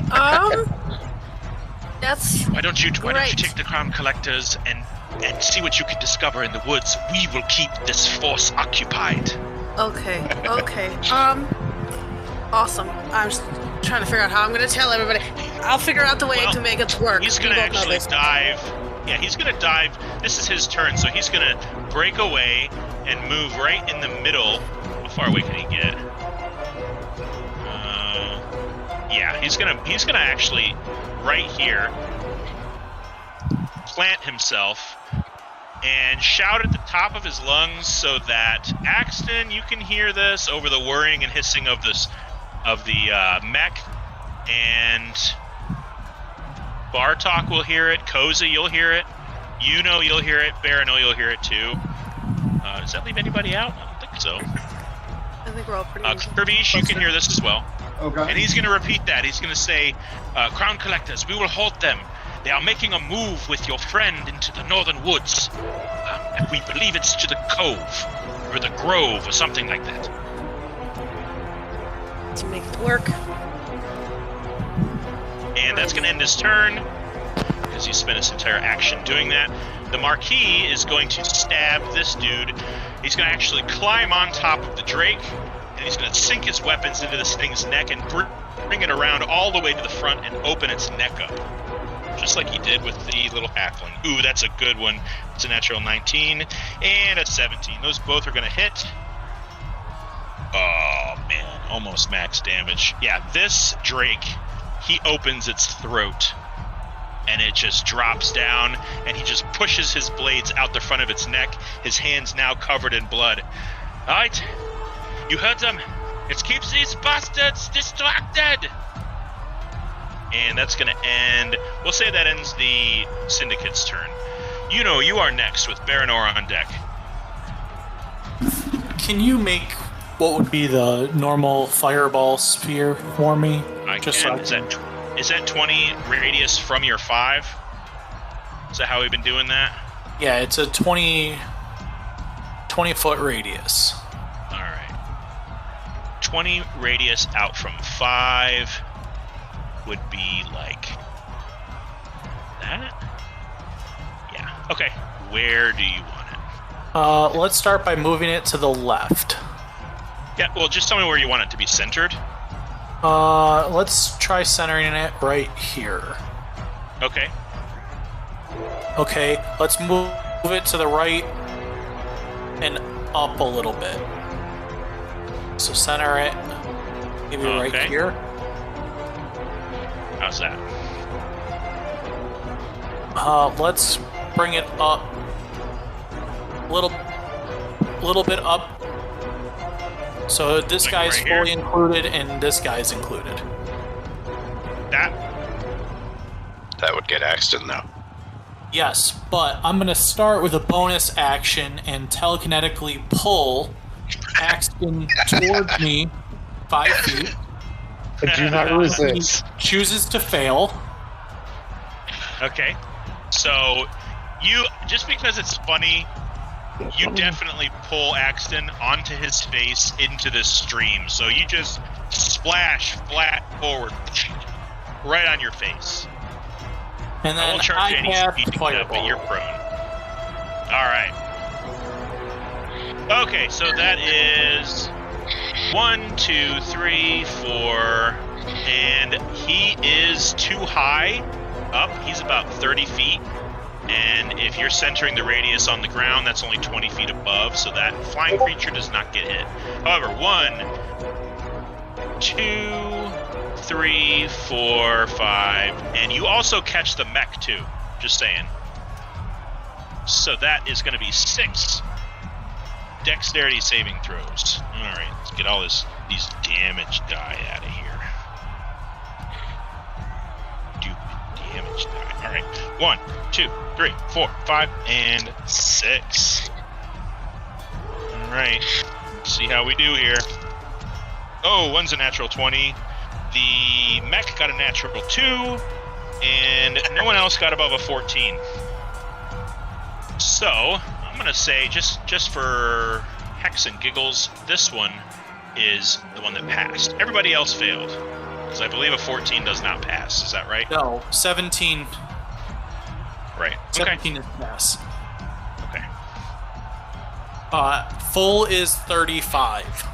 Full is 35. All right, these are all fresh souls, so they're scorched, burnt, but up. This guy, I believe, hasn't been touched either. I don't think any of these guys have been hit, but they are all severely, like, shivering with pain from this fireball that blasted outward. And that will end my turn. All right, you gonna use any speed? Nope. Okay. Baranoy, you're up. Alright.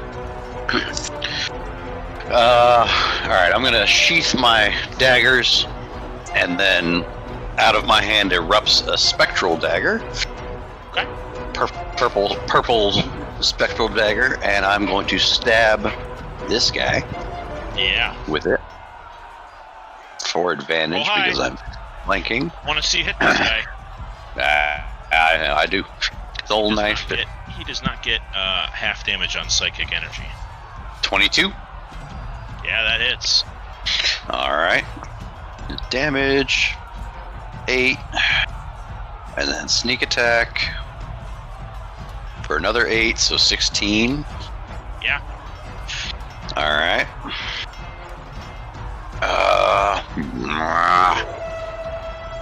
I heard the call, so Yeah. yeah. So I heard the call. So after that, I'm going to bonus action disengage. Okay. I will command Luna to disengage, and we are both going to move. Where are we meeting up here? Okay. Well, you can see Iyethara kind of like waving you guys over from where she's at. Right. Okay. How far can I get? I can get there. Okay. So I'm gonna move over to here, and Luna's gonna move over. She can actually move further. She can go right up to Iyethara. And that's my turn. Right. Okay. Kravish, Yo! it is your turn. Alright. Fill me in There on is a what- severely damaged mech creature in the middle left side of the map. There's a couple of flying creatures and a bunch of black wings spread out. Your allies include members of the Syndicate that are in gray or light blue backgrounds, and there is a whole host of Knights of Dainne, including Sir Thorsten, at the part of the map. Sweet. Dogs and cats living together. Mass hysteria. Have I taken any additional damage? I don't think so.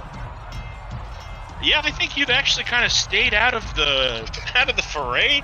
Everybody that's been near you has taken damage from your flitty fairies, so they've just kind of given you some breathing room. Okay, great. Now, Iyethara, I'm assuming she's motioning us to come with her in that particular direction. What's that? You cut out again a little bit. Oh, sorry. So Iyethara is motioning towards us to say, yo, this way? Make a perception check, because you're not looking at her. You are looking at the fight. Fly, you fools.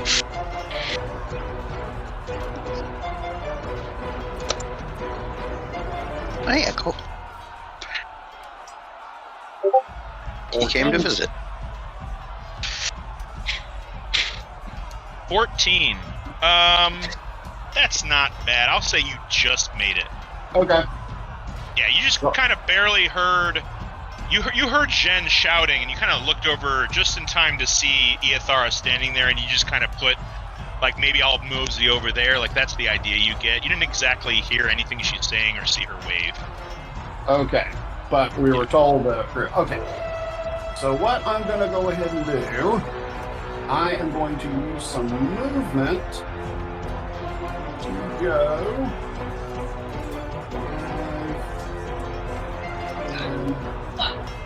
15, 20.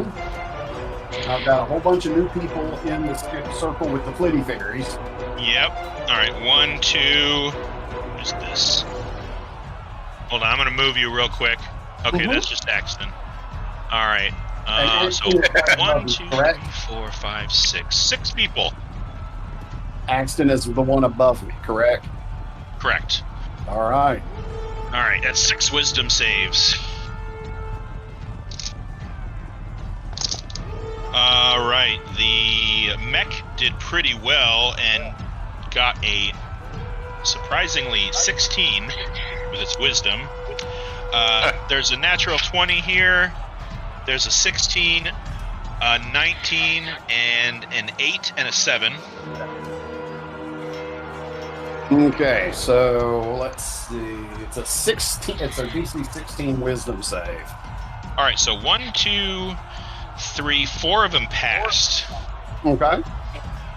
The rest failed. 4 passed, 2 failed. So for those, well, then for those who failed, 5 for those who passed. A radiant damage. And I am going to kneel down. I am going to touch Axton. Tell him, okay, buddy, ready to go? And I am going to dimension door. Oh, shit. I'm going to dimension. Okay. This one's gonna try to counterspell. Oh, right here. Does anybody want to counter him? I counterspell the counterspell. All right, let's see. Yeah. What do I need? What do I need to beat Kravish's spell? What level is that spell you did? Dimension Door? The 4th level spell. 4th level. All right. 4th level. That's going to be tough. So let's just see if I can even do it.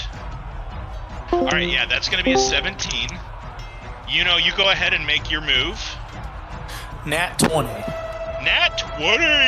It failed. Yeah. Well, it succeeds. See, task failed successfully. Yes. All right, so as this door starts to form, you catch this guy and you kind of have been watching him as he's the other mage on the field. He starts to make that similar movement he made before where he countered Zhen's spell. And just as he does, you twist your hand and you're able to kind of counter his. And both his attempt, your attempt cancel each other out. And Kravish, you disappear along with Axton. Where would you like to be? Let's see. I think we are going to. I mean, it's a kind of a waste since I can move up to 500 feet. Yeah. Yeah. Do you want to say you're just out of range of the map? Yes. Okay, that's fine. We'll just take you right off the field. I'm going to put you over here, and Axton over here as well, so you can't actually see yourself. If you would drop your aura, you can always bring it back up if you want to re-enter the map. He appears in a ruin in the desert. Yeah. Doctor Strange it up. There you go. All right.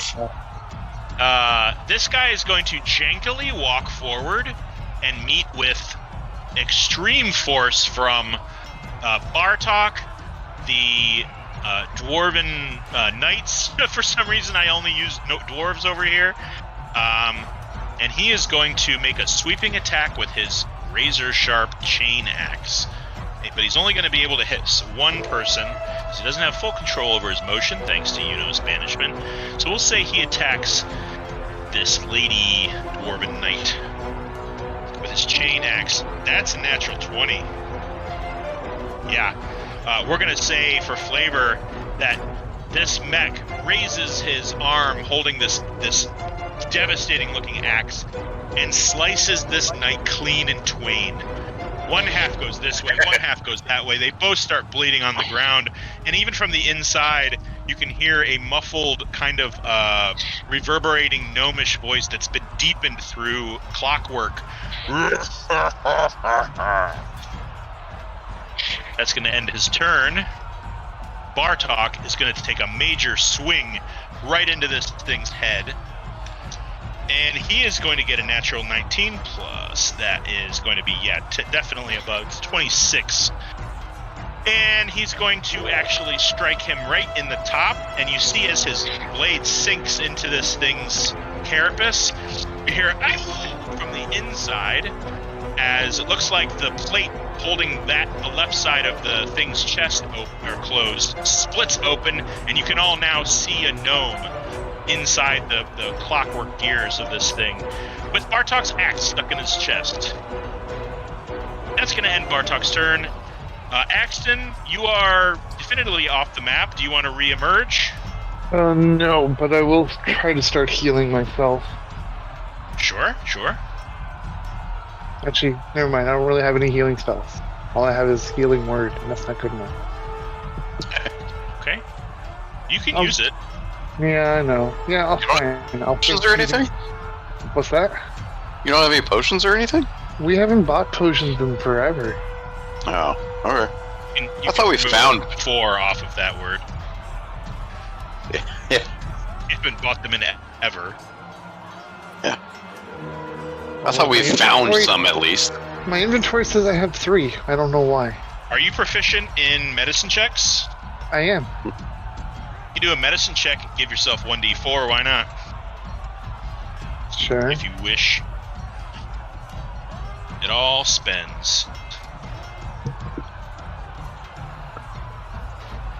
I guess I'll get a 1d4. I don't know if that passes or not. 13? Yeah, it's good enough. Okay. You're proficient. I gained 3 hit points. Yay! And then I'll use healing word as a bonus. There you go.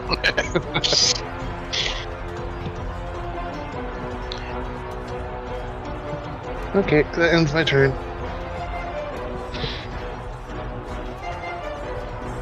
Alright, who's next? 8 additional hit points. Who is next? I don't know. It would be the Black Wings turn? The Black Wing is going to move in, encroaching. However, the Knights of Dainne and the Syndicate is going to push back. So we're going to have some people up here moving down like this.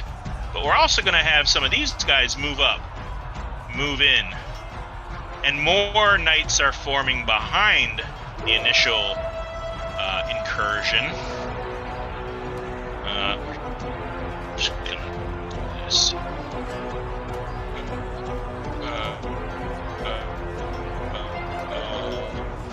Aren't you doing what I want you to do? Copy. Not. Okay, for some reason it doesn't want me to do that. Alright, well, we'll just say that there are people encroaching, and I'll fill it in later. I don't think any of you seriously in danger of being attacked by Blackwing in the vicinity. No. Oh, but here they are. They all showed up at once. Jeez. What a mess. Okay. Baranor, you're there. Luna is there. Axton is out. Yuno, you're there. Koza, you're getting attacked, bruh. This guy's gonna come up to you. This guy's gonna come down here. And this lady's gonna float above. You're getting sacked out by 3 dudes. Damn, you're gonna jump me, man? Can't hear ya. What'd you say, Koza? I'm getting jumped. Said, damn, you're gonna jump me like that, man? Oh, yeah. Alright, 1 is cocked, 1 is a 15, that hits, 1's a 2, and 1 is a 9. So only 1 hits, but it's the winged one. She's gonna shoot this sickly eldritch blast down at you. Is he, am I still within range? Why? What do you want to do? Silvery barbs. Oh. What's the range on that? 60 feet. Where did you go? Did you go close to where Iathar is? Just off the map? Yes. Okay, then yeah, go ahead. Okay. Alright, so that's a silvery barbs.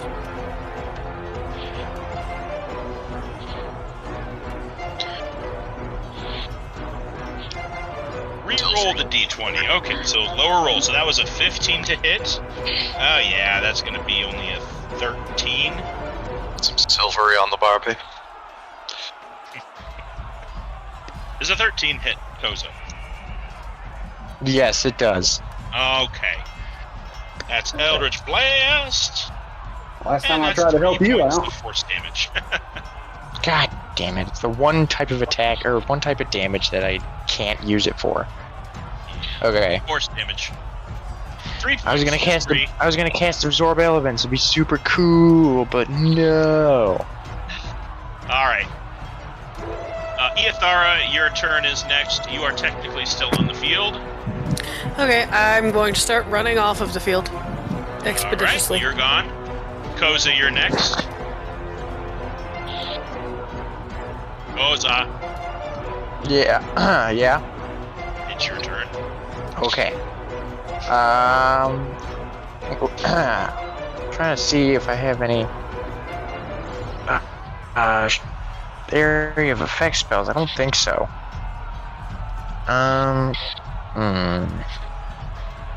Ooh.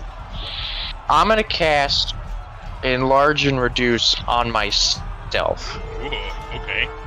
Big Verbolg. Big Verbolg. Alright. And then what would it do if I were to walk through the space of the two Blackwing in front of me? You want to walk north? Yes. Okay, just so you know, everybody is moving to the southeast. Oh, okay, then I'm gonna do that. That's the direction. That's the direction you're seeing everybody move. There we go. Okay. Then I'm gonna go. Why isn't it clicking on my guy? There we go. I'm gonna move over. Yeah. All right, that's. And then my spiritual weapon is gonna move with. You're gonna. Yeah. So all right, just so we're clear, they're all going this way, Oh, okay. southeast. You need a compass? They're gonna get 2 opportunity attacks against you. One's a natural 20, one's a natural 1. Damn, that should cancel itself out. Just get a regular attack. But the one guy's got an axe that he's gonna hit you with and do double damage. Oh, great. Yeah. That's gonna be 10 points of slashing damage, plus his modifier, which is 5. That's 15. 15 points of slashing damage. Ouch. So, you have 30 feet of movement, right? Yes. Yeah, you if you want, you could be off the map. Oh, okay. Well, I didn't know if I would like trample Luna and Yathara. No, you can move through friendly spaces. Okay. Works. Then I will be off the map. All right. Bye-bye. Okay. The Marquis is going to continue his assault. He's going to move up, and he's going to move next to Baranor. He's going to press a pouch into your hand, Baranor. It feels very hard and angular, like a gem. And he's going to say, "Good luck to you, my friend." And he's going to then dart off into the foray, leap over. Let's have him do an acrobatics check because it's cool. Hey, that's good. That's a 17. He's going to leap up and begin. He's going to land right on top of the mech, and he's just going to start slashing at this exposed gnome with his weapons. You know, what would you like to do? Most of your party has fled. Slowly back out and run like hell. Okay. Yeah, we'll say that this house right here, there's like a space like to the south, or you can kind of skirt around it, no problem. You are off the field. Baranor, you are next. I'm going to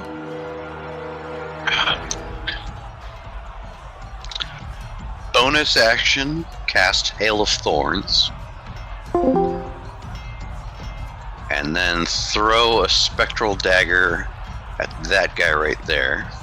Okay. What does the Crown of Thorns do, or Hail of Thorns? Hail of Thorns. So, next time you hit a creature with a ranged weapon attack before the spell ends, the spell creates a rain of thorns that sprout from your ranged weapon or ammunition.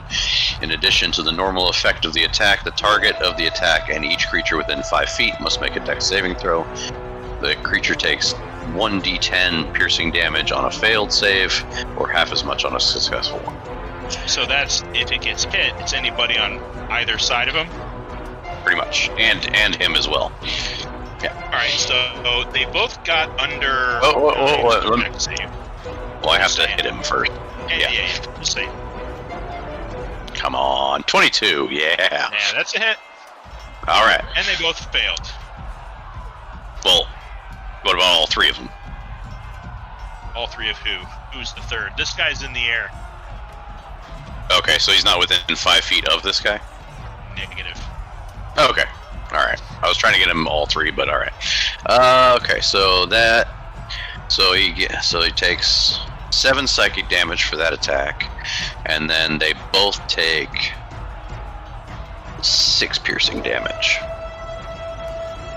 Alright, your psychic dagger embeds itself in this guy's face, and as he goes to try to react to it, all these little Barbie thorns sprout out, and you just see his mouth kind of get stapled shut with these thorns that sprang out that also hit his friend. He is dead.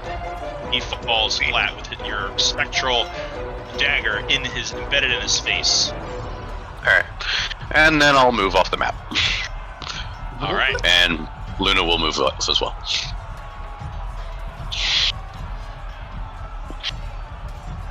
Just thought I'd get that one last hit in before I go. Mm-hmm. I haven't used that spell this campaign, so. As you move off the map, you can hear the sound of fighting, and you all kind of regroup. You were all within 20, 30 feet of each other, and you see the battle beyond you, and this guy, this Atgear-looking individual, just sort of he's like, come on, it's this way. And as you turn and run in the direction that he's pointing, he's going to say, I'm Norik. I'm the one who spotted the Black Wing taken off into the woods. We believe this was a distraction to allow this caravan to escape. And if what our intel is correct, they're heading towards this grove place that we've been hearing about. We believe that from there, they'll take off into the dragon's lair. Right this way, and he kind of directs you, weaving through the buildings and the huts of Rathburn, slopping through mud as you go. The morning sun begins to rise, so you do understand that daylight is working against you in terms of sneaking around. But as you make your way through Rathburn towards the outer edges of the town, we're going to take a quick break. Okay. It's 4:18. Let's make it a short one. We'll get back together at 4:30 Eastern Standard Time, and we will continue with what the Crown Collectors devise after that when we get back. Okay. Okie dokie. Sounds like good. See you in a bit. See you.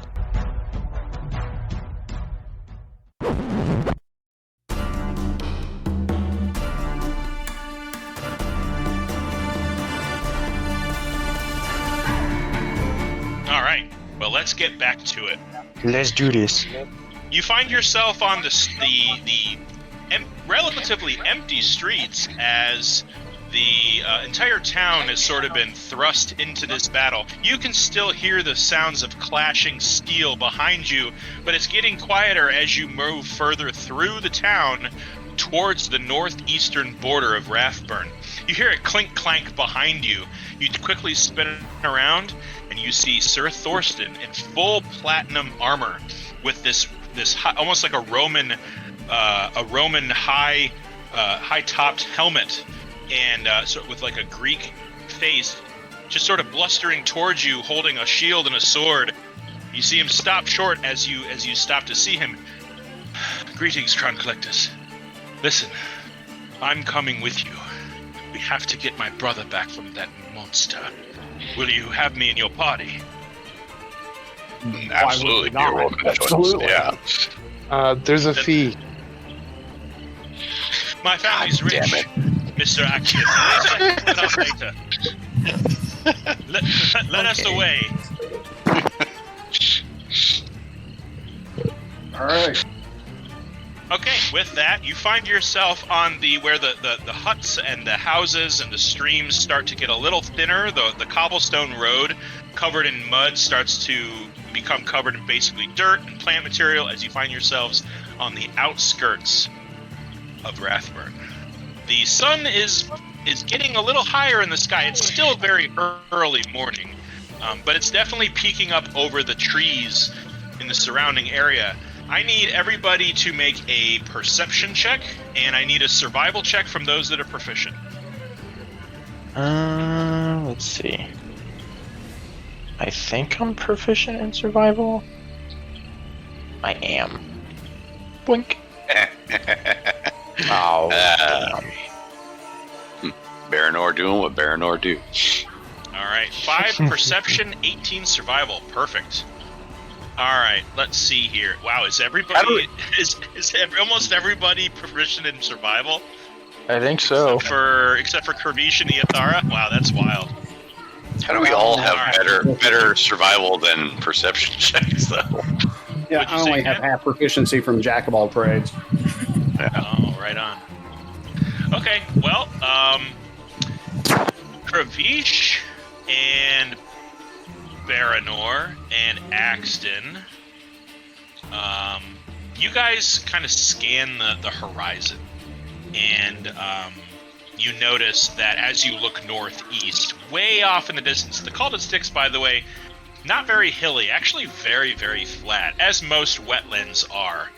So you're able to see really, really far away, and with the sun creeping over the trees to your back, the whole landscape is lit up, and you're able to see way, way, way off in the distance. You're able to see these clumping trees that look different than the rest of the foliage within the Calded Sticks. These are very high, almost like redwood trees, very high canopied trees, and as they become more dense, you notice there's something of a forest of these trees that grow way, way, way off in the distance. Probably maybe 6 or 7 miles away from where you are. But it is to the northeast, and the short little dwarven rogue kind of just points to it and says, "That's where you want to go. That's where the grove is. That's where we saw them escaping to anyway and raced back here. You think you guys got this?" Yeah. Sure. How far did he say it was? Hey, Did you say it was? Koza, can you fly? Unfortunately, not yet. Dang, damn it. Can you tell if one of those trees is big enough from this distance? He has to touch them. Ah, Yeah. okay. Worth a shot. Yeah. Yeah, I know. Okay. How far is it though? Maybe 6 or 7 miles. Okay. And it's through the swamp though, right? Yeah. Okay. So going on horseback probably wouldn't be that advantageous to us. Well, you guys seem to have this in hand. I'm gonna head back and give the lads a fighting chance out there, and he's gonna dip and disappear into the town behind you. Much appreciated. All right. What do we think here, guys? We're hoofing it. Well, I think there's that's no, it's not by boat, right? It's in a swamp, but it's not like in a bog or something like that where we would need like a skiff or something like that. Well, let's see here. What did you get? You got a 17 in perception. Large puddles, small pools, stretches of tufts of grass, very swampy. It looks messy to get there, but it doesn't look like you would. If you're able to kind of like keep yourselves from going in the really deep stuff, you probably wouldn't be hampered too badly when you're walking.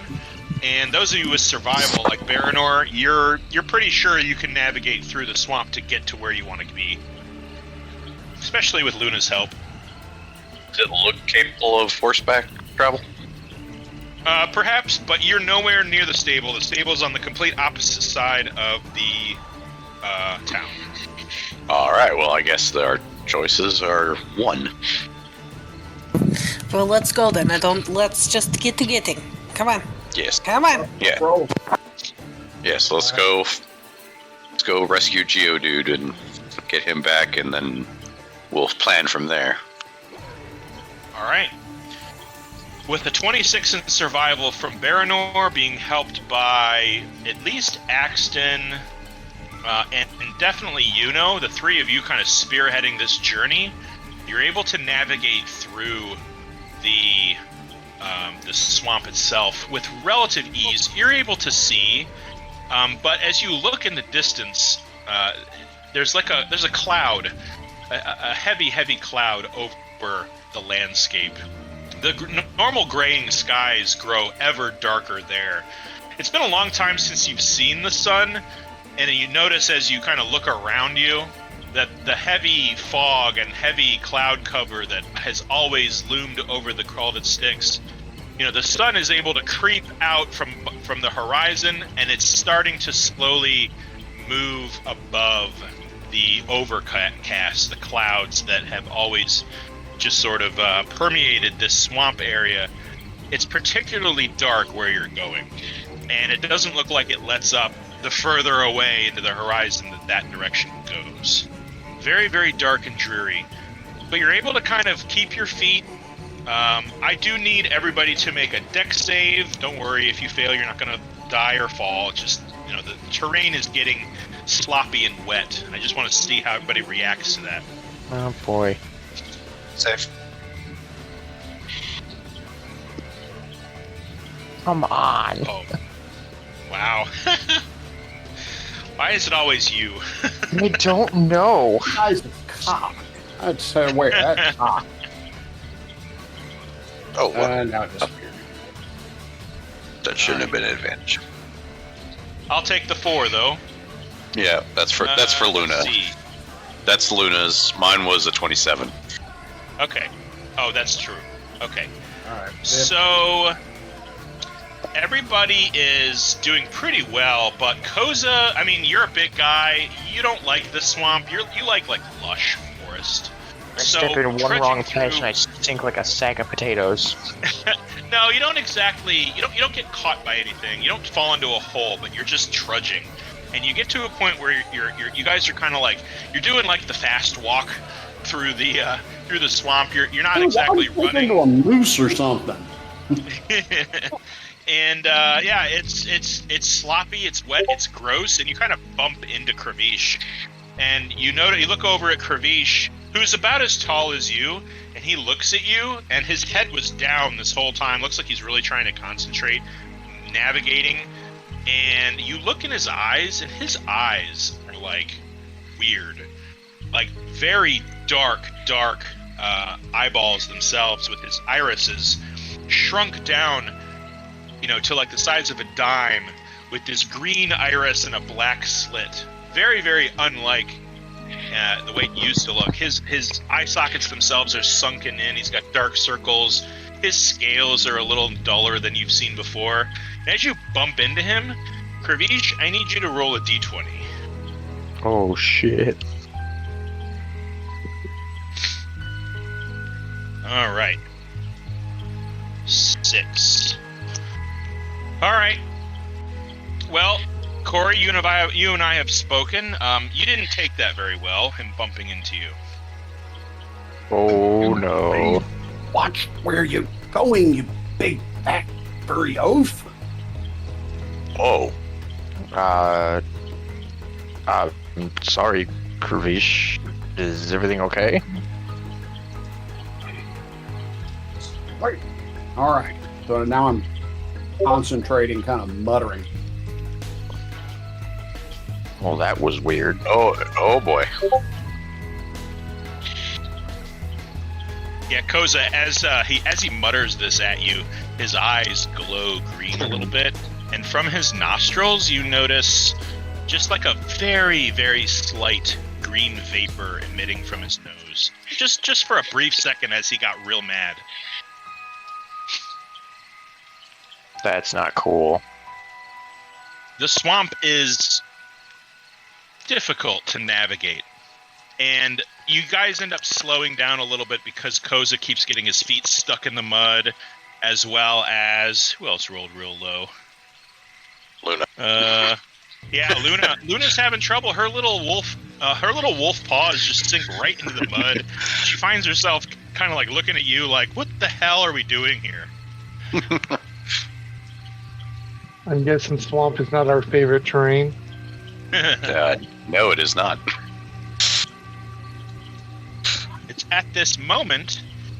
I'm not doing any more ranger shit. I need everybody to make a con save as well.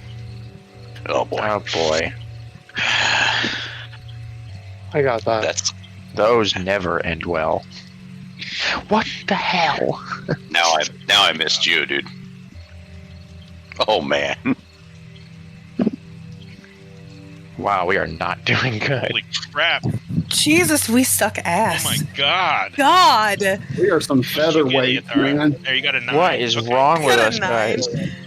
Freaking. I Okay, need- Axton. I need Koza.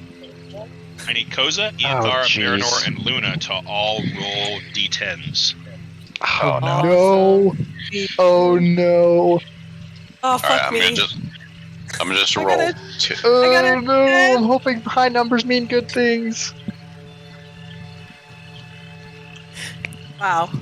Okay. The best rolls we've ever had.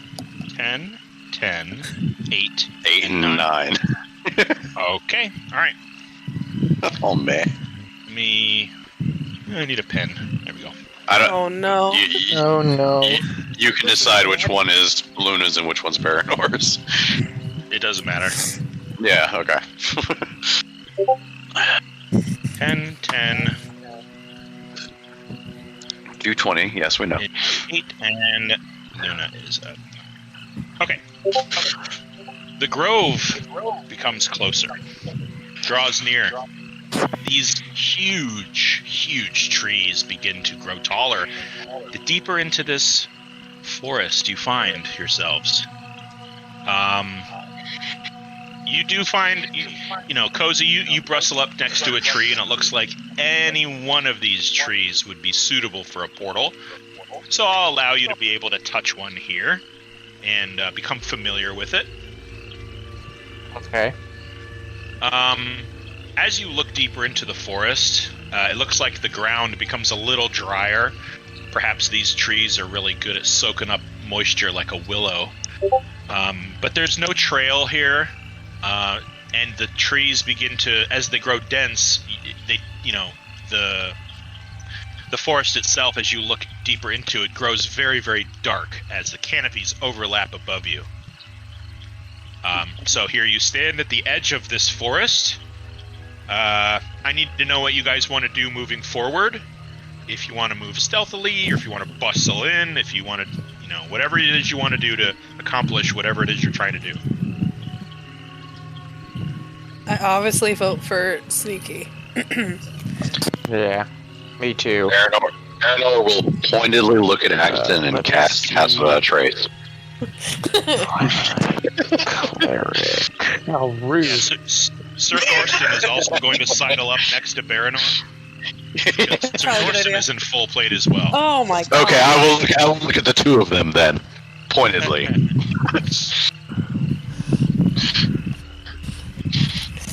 Sneaky. Well, we There's a time for stealth. There's always a time for heavy stealth. Right. This might not Did be you say it. Axton? I said, are we all rolled then?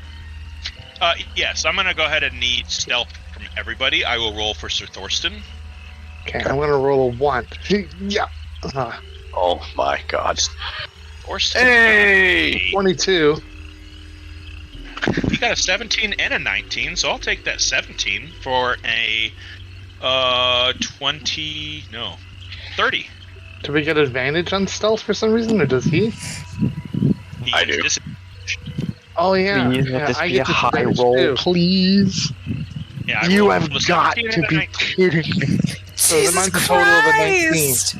Why am I rolling so shitty? Oh yeah, I don't and guidance. know. And guidance. Oh, guidance? You got to call that before the roll. Aw.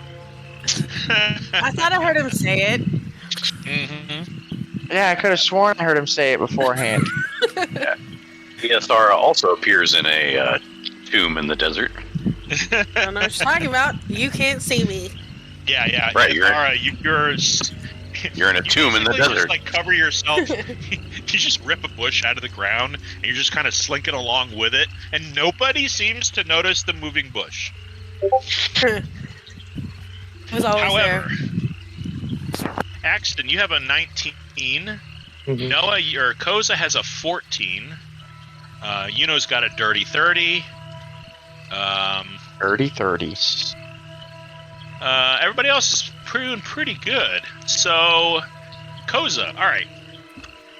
As you're moving along, and Axton, you're okay too. You find yourself just sort of keeping to being near the trees. You feel like maybe if you aren't out in the open, nobody will see you. However, Koza, something's got as you're kind of trudging through the mud that's slowly turning to earth. The foliage, the ground cover here is rather thick, and you feel something wrap around your leg. That's not good. You look down, and there's like a thorny vine, like grasping your ankle. That's not good. You pull on it, and it's definitely not an inert plant. It looks like it's wiggling a little bit and strengthening. So I need you to make a strength saving throw, please. Oh, great.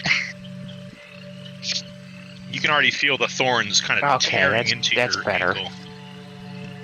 17, yeah, you rip your ankle free, but not before taking 2 points of slashing damage. As this little assassin vine looks undergrown, maybe it's a youngling, and you just kind of rip a piece of it away, and now you've got kind of an anklet of assassin vine around your ankle. And for a moment, you're like, that's kind of cool. And then you're like, ow, it kind of hurts. I'm going to cast Cure Wounds on myself. Okay. It's still around your ankle, though. I mean, at least I got the damage back. Yeah, you did. As you're moving through, Sir Thorsten's going to sidle up to Axton and say, Axton, I see you're having a bit of, armor trouble. Seems to maybe have taken some damage back there. Mind if I take a look while we walk? Yeah, sure. He is going to kind of tinker, and you kind of feel him lift a plate and sort of pull tight on a strap, and he's going to remove from his pouch what looks like a couple of leather straps and wrap things up and pull it tight. And a little bit, your right shoulder is a little uncomfortable with how tight it is, but fortunately now the plates of your armor are not clanking and making a whole bunch of noise. It's a little quieter now. It's like, there. And I just keep passing mending as he keeps doing this to repair my armor. Yeah, and it needs it too. You've got a large tear across your chest. That's definitely going to have to be repaired. It's longer than a foot wide. But the rest of your armor, after a few mending spells, definitely kind of comes together and repairs itself. So aside from this large gap in your chest, the rest of your armor is fitting pretty well, almost brand new in a way. It's not until... Yeah, go ahead. Oh, go ahead. I was going to say, if the gap in my armor is greater than 1 foot, I won't be able to repair it with mending. Correct. Yeah. It's just too wide. Just a little too wide. And after about maybe 10 or 15 minutes of trudging through the forest, you are all in darkness. Those of you without dark vision are blind. I have dark vision. I have 300 feet of dark vision. My God. Someone was about to say it. You can share with your party members. Sorry? As an action, I can magically share it. I could use dark vision. But you guys have to be within 10 feet of me. Sure. Okay. So let's see. Baranor, you need it, right? I have dark vision. You have dark Half-elf. vision? Half-elf? Yeah. So you can barely see in the dark. The human half of you is very strong. Oh, it only lasts an hour Okay. Yeah. if I That share it. Twilight Cleric. Yeah. Yeah. All right. So I will start a clock timer now. So who is standing around Koza and who has their own dark vision? Because that's going to dictate the marching order. I have dark vision. I'm gonna need to stand near Koza. Okay. Koza with Yuno. Axton, unless you're providing your own light. Nope, I'm gonna need to stand close. And okay, so who is out front? We got Baranor, Eothara. Thorsten is going to stand behind Koza, kind of keeping an eye on the rear. So that's Eothara, Baranor, and Kravish. Kravish, do you have dark vision? Dragonborns do not have dark vision. Surprisingly enough. I always thought that was weird. Corey, I think you're muted, bud. You are correct. I am muted. I do not have dark vision. Okay, would you like to be in front of Koza or next to Thorsten behind Koza? I'll be next to Thorsten. Okay. Pravish. Alright, where are Baranor and Eothara standing? Where's in front? Baranor. And Luna? Right next to me. Because she does not have dark vision. Alright. Are you kidding me? Okay, yes, She's a wolf. How about that? Yeah. Okay. Her and cats in my campaign, wolves and cats have dark vision. That's retarded. Alright. I ain't gonna argue that. Eothara, are you standing up front or are you going to be in the back? I'll be in the back. Alright, I need perception checks from Baranor/Luna and Eothara. Awesome. Perception Oh, check. nice. 15. Fuck you. Always a competition. Always. Well, it's hard to beat a natural 20. Okay. So. I'm being cussed out by the other room. Mr. Baranor, yeah, I bet. Alright. Let's see here. Okay, give me 1 second, folks. I gotta do something with my browser here. Alright. I think I'm the only one here that could possibly beat Baranor's perception. I think so. Then I need to join as a player. Come on. Alright. And even then, I can psychic knack it after that. I could guidance after that. Mine's a D6, yours is a D4. Okay. Can't we all just get along? No, as you said, it's a competition. Everybody's pretty, okay? Yes. I wouldn't. But I want to be the I'm prettiest. the only girl. I can notice people that people are the prettiest. Speaking Okay, of what fine. you noticed, with a 31, All right. let's back up and get to what Eothara sees. Eothara, you're standing very close. You're standing very close to Sir Thorsten, who you've never met. He can't see you though, as you have stealthed yourself invisible. So you just kind of notice him. He's looking back and kind of inching his way. You guys are moving rather slowly. Definitely not walking speed, but kind of like slinking speed. And he's kind of shambling side to side as he keeps his sword and his shield up. He's able to see through the dark because of his proximity to Koza, but he cannot see you, and you see him just sort of like looking into the darkness because you guys are literally surrounded by very thick trees, and the way they've crisscrossed as you've winded your way through these woods, that you're completely enshrouded in darkness. So he can't see you, and he really can't see except for his magical ability, which he's not used to. What you see, Ithara, is what look like woodland creatures. Because you have 60 feet, correct? Yes, I believe. Okay. Are you going to be close to Koza at all, within 10 feet, or are you kind of snaking around the edges of the group? I'm probably hanging back. Yeah. You notice woodland creatures sort of not following you, but giving your entire party a wide berth. And as you depart through a particular section of the forest, these woodland creatures begin to return. There's snakes, there's these skittering reptiles, a couple of, real nasty, mangy-looking, coyote-like canine creatures. And they don't seem to be approaching you, but definitely keeping an eye on where you guys are. Baranor, you and Luna are the first to spot it.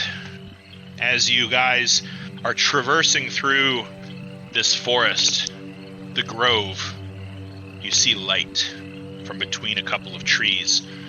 In the distance, not too far, as the trees here are rather close together, you spot a glow, a dim glow in the distance. What do you do?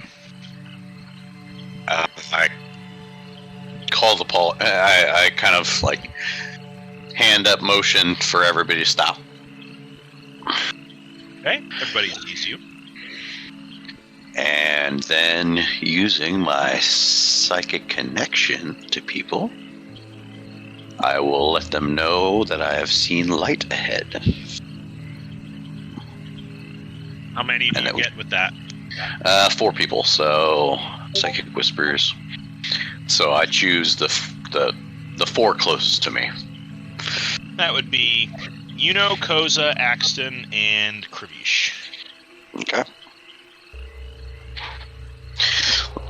I let them know that, and then at a slower pace, keep moving forward. Okay. As you creep through the forest, does anybody want to do anything now that you know there's light ahead? I'm going to cast invisibility on myself. Ooh. How long does that last? 1 hour. An hour. All right. Yeah. Kravish disappears. I tell you that it's I'm still here, but I'm going to go away for a while, and I cast invisibility. Okay. You are invisible. I relay that to the other 3. Okay. Yeah. I'm just wondering, have any of us really healed up or anything before we even got here? No. You guys just kind of made your way through. Yeah. Went from one place to another. We didn't really have time to rest. Hey Joe, what's the little figure on the page? Hold please. Yeah. Is that the ghost of Maven haunting us there? Yeah, there's 2 of them now. Yeah. And where'd they come from? I don't know. 10. Now there are 2 of them. Before I cast, you know who that is? That's Jack's character from last week. I don't know what it's doing. Oh, okay. Before I cast invisibility, I'm going to cast a 2nd level healing word on myself. Hold that.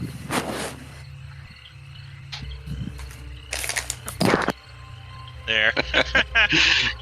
That's awesome. Wait, he was a halfling. That's way too big. Hold on. Yeah, he was a little guy. Yeah, that's a little better. Nice. Except half of them weren't there. Hey, he's got Maven's aura. He was so fun. That was a fun game. Yeah. That was really fun. All right. Well, Okay, sorry. No, it's okay. You're kind of sneaking by, and as you pass between 2 trees, that's when you spot the campfire. Oh boy. I'm going to need you and Luna to make perception checks, as you're the first to see it. All right. Is Luna making this with just her eyes, or is she using sight, hearing, and smell? Everything. I mean, her guard is up. Well, I'm just saying, with Guard. if it's hearing or smell related, she gets advantage on it. Well, then I'll say she has advantage because she heard this first. Okay. Or she saw anything. Gotcha. All right, I'll roll for myself first. Just a regular flat roll. Not as good as before. Regular roll, regular roll. Luna, not as good as before. All right. Still pretty good, though. Yeah, not bad. Did that fail for Baranor? Okay, let's see here. Did that fail for Baranor at all? Which one are you? The first one, the 21. Oh, no. No. Okay. Neither did Luna. Okay. I just have an ability that I can do if I fail something I'm good at, so. No. You're good. Okay. You're good. Okay. I'm not going to bother looking for a picture of it. I'll just describe it like the good old days. Alright. As you peer between the trees, you see about a 3 or 4 foot flame. It is consuming small wood logs. It looks like a hastily built campfire. There are a number of humanoids illuminated by the campfire. One of which is a slender female, possibly elven, with this long shock of black hair and a pair of large black spectral wings that are just kind of folded over her shoulders like a cloak. She's carrying a rather jagged-looking bent sword made of dark steel. It's got a little bit of gold on the handle. She's pacing. She's got a little tail that sort of twirls behind her. There are a number of humanoids sitting on the ground, cross-legged. Looks like somebody is stirring what looks like a pot of stew at the fire. There's a cart with a couple of horses that are being tied, that have been tied up to a tree or a bush. The cart has been kind of rummaged through, but there's several crates of what look like bushels of wheat and weapons, hand weapons to be specific. With a perception of 21, you definitely notice a very large sword, similar to the one that Giovanni used to wield. That's really the only feature you can make out for sure. And just out of view, barely lit up by the fire, are a couple of huge cages, dark steel cages. And it's difficult to see really who is in the cages, as the bars are rather tight.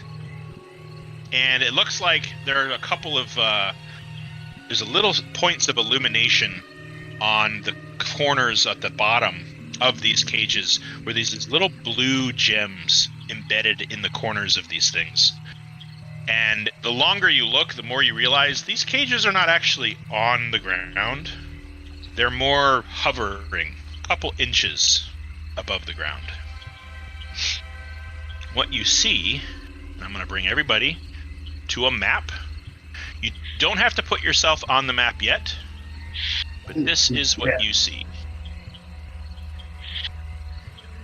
Oh boy. That's what you see.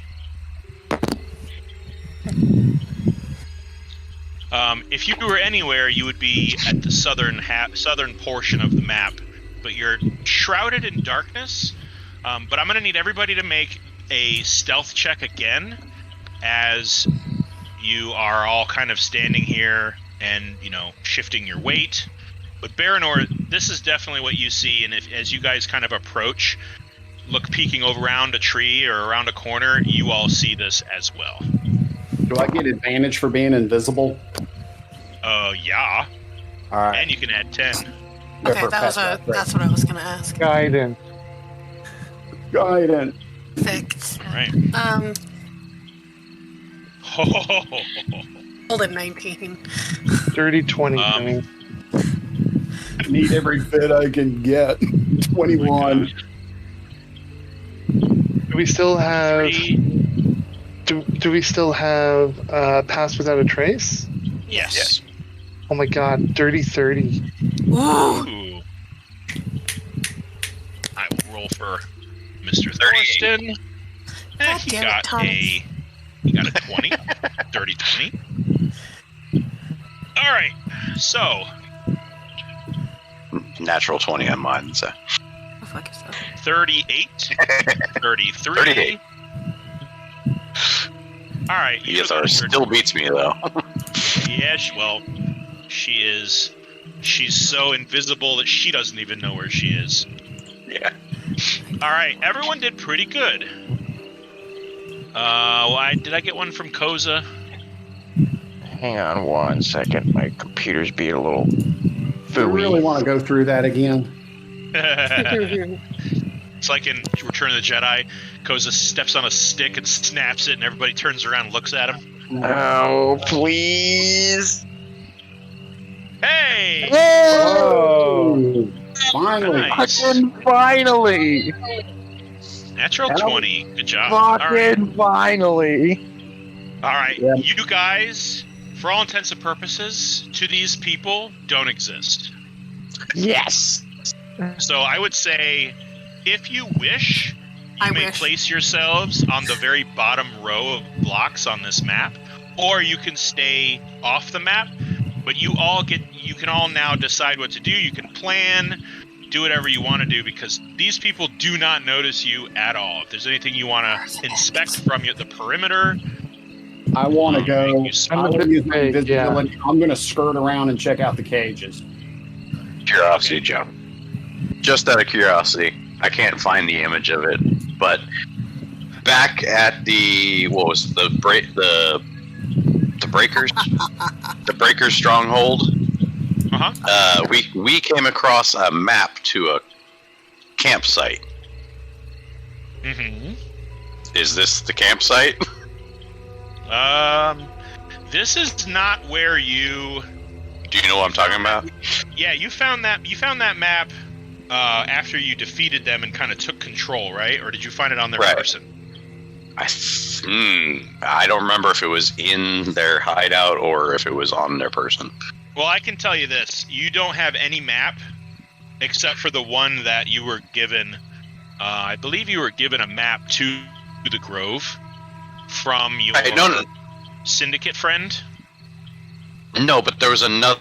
Okay, I'll have to find it. Yeah, I'll say that was not to this place. That was to somewhere else. Okay, just none of the topography.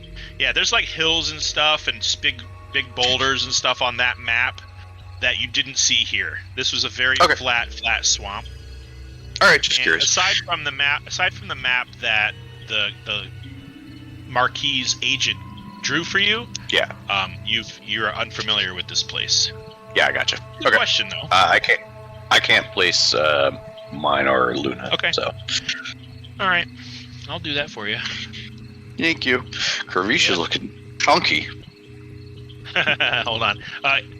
How long does an enlarged person last there, Mr. Koza? You were enlarged yourself. Let me see. And it took you a couple hours to get out here. Incidentally, so everyone knows, it's a minute. About midday. It's a minute. Gotcha. All right. It went down like. It is midday. All right.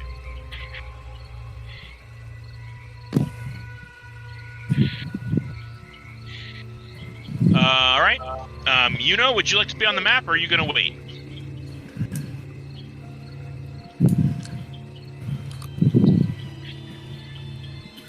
I'm going to be real big, bold, and in charge at the bottom here. Okay. All right. I want to take up the whole place. 2, 3, 4, 5, 6. That's everybody. Okay. Kervish, if you're that close, you're within the illumination of the campfire. You're basically going to want to stick to everything that's black if you want to be sneaky. Okay. Well, He's I'm invisible, right? So. Oh yeah, that's right. Thank you for the reminder. Okay. Yeah, you can pretty much do whatever you want. However, you do notice that your feet are depressing the dirt. Okay, gotcha. making footsteps. I mean, you don't exactly have snowshoes on. You have large reptilian ostrich-like feet that make T-Rex footprints. Gotcha. Mm-hmm. So here you all are on the outskirts of this camp. I sent a message to Baranor that. Right.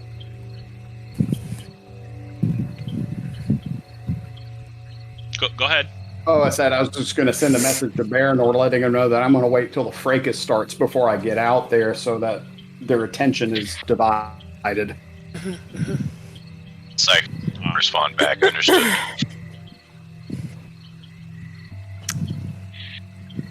All right. So noted. Onward and forward. All right. So, Kravish, you said that you were going to check out the cages? That is correct. All right. Go ahead and give me a perception check. You're going to have to get right up close to them, though. Okay.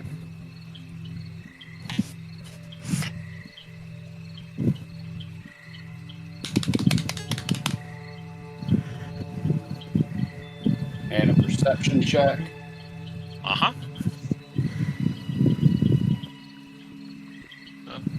You know what? There's a dude missing that I have to put on there. I'm going to use my inspiration to re-roll that. Okay.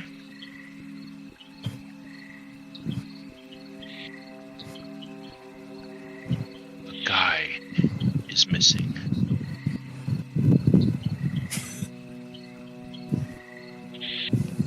What the fuck? There. 11. 11. Difficult to see.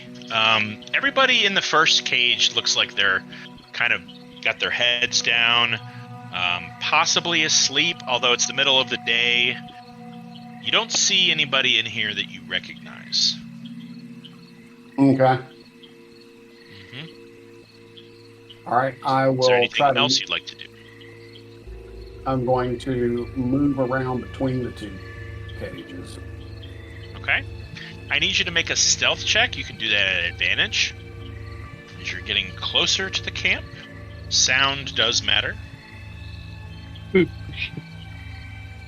15. 15. Well. The sound of your footstep alerts this person. They just kind of turn their head in your direction. But you're close enough now where you can see the other cage. And again, in the first cage looked like they had about 5 or 6 humanoid creatures in the cage. They were all kind of slumped. They all seem to be wearing the same kind of shackles or manacles. Looks like they had one around their throat and a couple on their hands. They looked like they were all sort of chained together.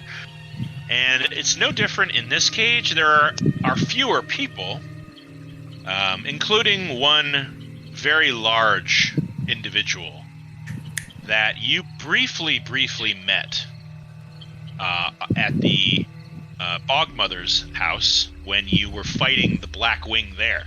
Gotcha. He is slumped over. He's wearing a large manacle shackle to his throat.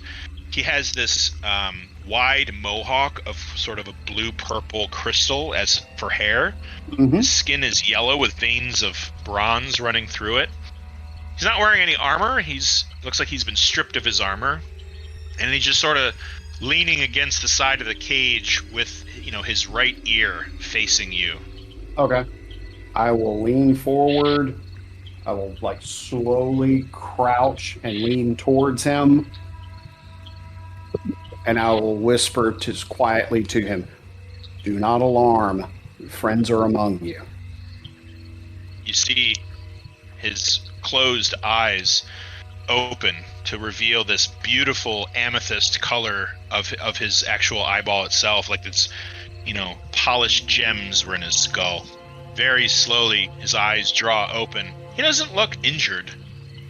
Doesn't look terribly tired. A little dirty. But it doesn't look too much worse for the wearer. You've certainly looked worse than him. He just sort of slowly moves his head so that his ear is not leaned up against a bar. He says, "Very good." And he looks like he's whispering to himself. Mhm. And you can't hear him. I want you to go ahead and make a perception check to see if you can tell what he's doing. What? Perception. 22. Yeah. He looks like he's answering what he thought was a message spell. Uh-huh. And you do know that when someone messages you, you don't have to really be very loud. It's all in the head. Right. So you didn't hear what he said. Gotcha. All right. So I am actually going to use message. Okay. Since I have message, I'm going to use the cantrip, and I'm just going to whisper, "Crown collectors are meeting to it. What do you know of this place?" In your head, he just sort of looks around very slowly. Looks like he's not trying to attract any attention from his movement. He says, "Not much, but this is all there is in this camp. I don't believe they have any reinforcements. They're heading to the lair and bringing us with them." I'm going to psychically relay this information to Baranor. I will relay it to the three others, and kind of ask the four of you what the plan is if we're going to tag along with them to the lair or ambush them now. I Do I hear any of this? Nope, you were not one of the people. Okay, well then I hate you, but no, I'm kidding. She meta hates you. Yeah. This is not news. Oh, it's ways to show my affection. Yeah. Understood. I'd be worried if it wasn't. Anyways, I think it would be a good idea. Don't forget For to us. put Thorston on the map if you haven't. Oh, yeah. Yep. Let me get him. Thank you for that reminder. let me point out that if we rest here, if we find a place to rest away from their camp, we can heal up and be ready, and they will lead us to the lair. Yes. So, thinking of that, do we want to attack them now or follow them? Oh, I think we should follow them because we don't know where the lair is yet. My So thoughts exactly. we should find out where it is first, gather our resources, and then see if we can Okay. storm the lair. Okay. All right. I will Good idea. relay to Giovanni that the plan is currently to follow you to the lair and attack there. Giovanni is going to kind of nod a little bit, because you're still next to him, right? You can see him. Yeah. Yeah. He's going to kind of nod a little bit, but he nods a little more than you would like him to. He's a paladin. He's not real spatially aware, but he's going to do it as subtle as he can and whisper back, "Understood. They've got my weapons, as well as the weapons of a couple of people in here. Looks like they've also got a little bit of treasure, too. We'll do our best to assist, but they've got a few of us manacled with anti-magic bracelets, those of us that can. And the rest of us are locked up. If you're going to spring us..." And then it cuts off because he doesn't have that many words. Sure. All right. Who has the key? "I'm not sure, but..." And he kind of like turns his head a little bit, and you're able to sort of follow his eye line even though you're kind of behind him. Yeah. That one's their leader. He might. And you turn to face the where he's pointing, right back here, you see a man with long black scraggly hair, kind of a black goatee, very pale skin, large acid scar down the right side of his face, carrying a curved hooked blade on his right side. Okay. You recognize him as the one pointed out by the Bog Mother, as well as the one that you have met at the wedding as Viscar. Viscar? Alright. Minion of Shekkis. I will relay this information also to Baranor about particularly Viscar being the leader and pointing out who he is.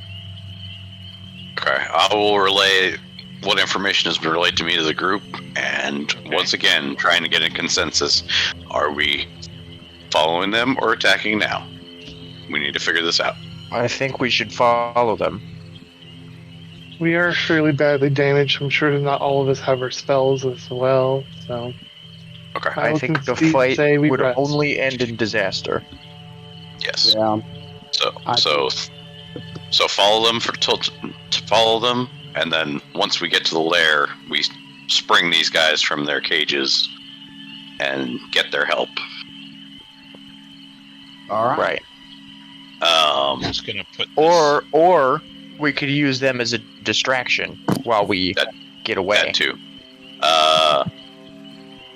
I'll ask Kravish, since he's invisible, is there any chance you can get that key? Or better not for you to risk it. Oh, God. You see this guy, by the way. What now? I just posted who you see. Oh, okay. Hold on. Oh, yes. Fuck that guy. Also, I don't know any of this, y'all. And I have very poor impulse control. Just saying. Just throwing it out there. Yeah, I would say Eothar's getting impatient for sure. Standing next to Yuno and Axton. Where did you post that? In the session content. Session content, the one I always never look at. Okay. Yeah. Gotcha. Okay. All right. I mean, not while everybody's awake and on guard. Okay. All right. That's fair enough. I will remind everyone that it is midday. Oh, it's midday? Oh, I thought... Oh, yeah. Oh, okay. It's just dark as hell in here. But it only took you guys... It was morning when you finished your fight, and it only took you a couple hours to get where you're at. So it's about midday, even though it's dark. It's just the trees are so tall with their thick canopies that it's just made everything dark in this forest. Okay, I thought it was later than that. Do they look like they're there for a good amount of time? There's a couple of tents posted. They don't look that, established. Flapping canvas tents. Like I said, there's a cart with what look like horses tied to a tree. It looks like they got a couple of crates out so they could make a meal. They're definitely making a meal. And incidentally, Kravish, as you drew closer to these cages, you notice that they're not on the ground, but they're slightly rotating in place, but not all the way. They kind of shift to the left and they shift to the right very slowly, and you kind of can tell that something is keeping them afloat. Okay, I'll kind of look down. Are these those glowing jewels that you mentioned previously? Well, there are glowing jewels on the corner of the bottom of each cage. You're not sure what they are, but they're there, and the cages are slightly floating. Okay. See if he knows if they're going to be moving out soon or not. All right. Like today, or are they planning on moving tomorrow? All right. It was like you had mentioned leaving to the Dragon's Lair. Is that later today or tomorrow? He kind of perks his head up a little. Not sure. They don't exactly tell us much. I mean, Got here if you hours ago. okay. What did you say, Baranor? As I'm answering his message. I mean, I was kind of implying that if he had overheard anything, you know, not that they'd be told, but yeah, okay. I'm assuming that Gravish relays this. Yep. Okay. Okay. Then I'll relay that to the rest of the group. Should we take a short rest then and be prepared for an attack if somebody comes to meet them here? All right. I'm coming. I'll also tell them it's like, okay, I'm disengaging and coming back. Got it. Okay. Gravish is coming back. Short rest, Gravish long is rest, coming back. it's all the same to me. Okay. The idea is we're still following them, correct? Yes. Okay. Why don't we, as I'm making my way back, why don't we, if can make a tiny hut, let's rest up, and at the very least we can plan for a night raid. Sure. He can make the tiny hut look like anything he wants to, so we can just have like a weird-looking spherical boulder nearby. Yeah, and have I some can make it pitch black. Yeah. Right, but we don't want to make it too suspicious if they look over here or something. Yeah, and periodically we take watch to check and make sure that they aren't, pulling up camp. Yeah, that works. All right. Okay. Baranor is going.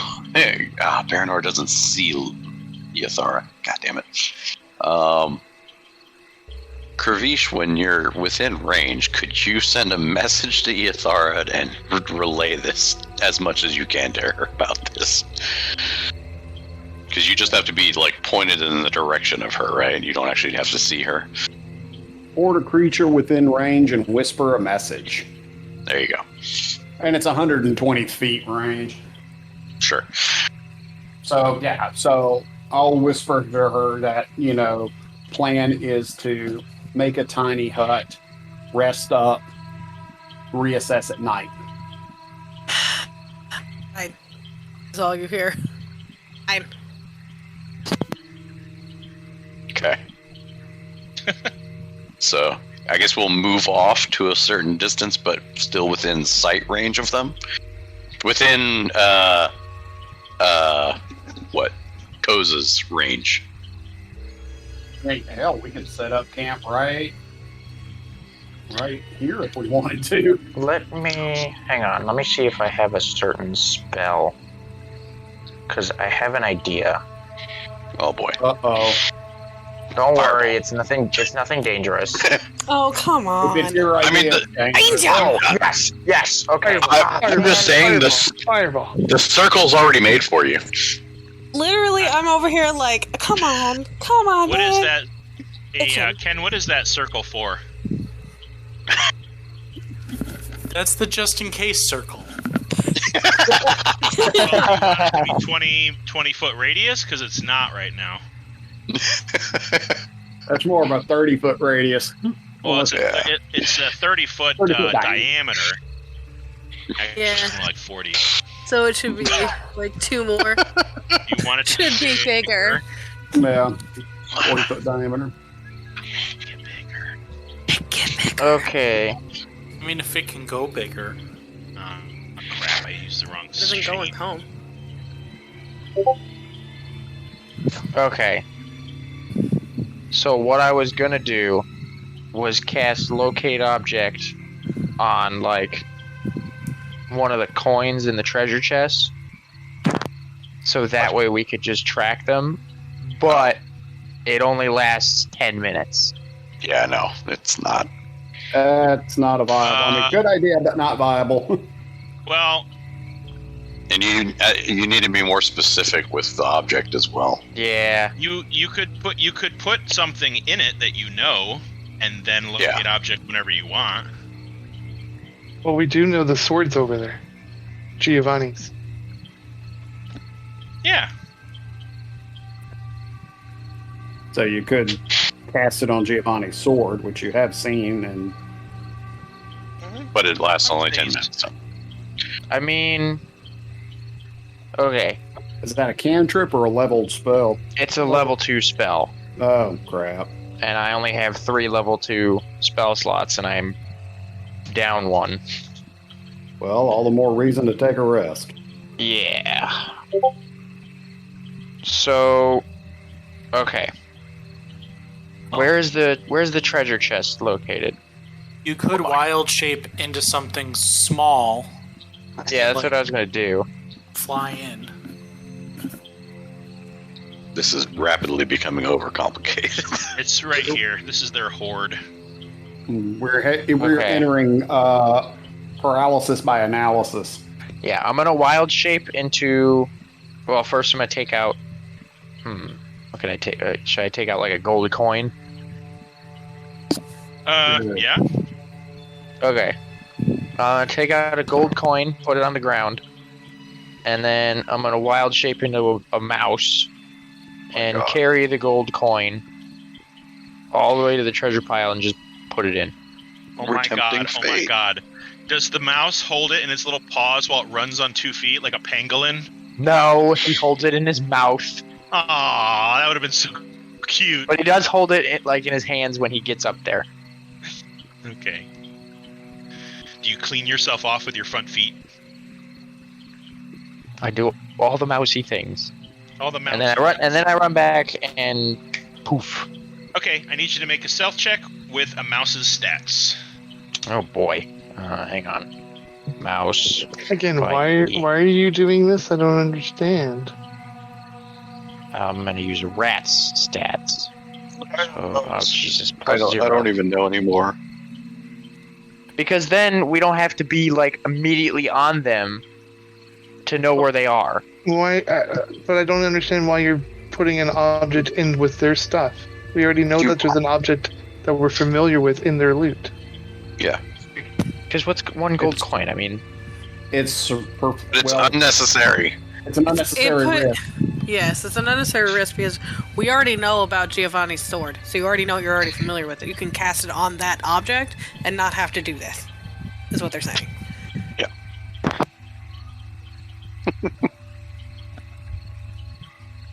What I was saying Well- is you could wild shape into something small and just kind of chill with them, and then you can follow them and How notify long us. is it? yeah, How but long does wild wild shape shape only last for? lasts a certain amount of hours. I think it only lasts like 8 hours. That's a It's your long level, time.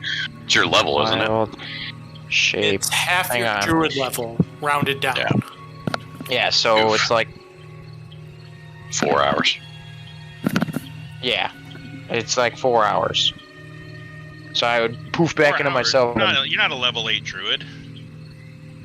Oh no, you're right. I'm only level 7, so that would be level 3, or that'd be 3 hours. Yeah, there you go. Okay. So it'd be in All the right, middle well- of the afternoon. I'd just poof out.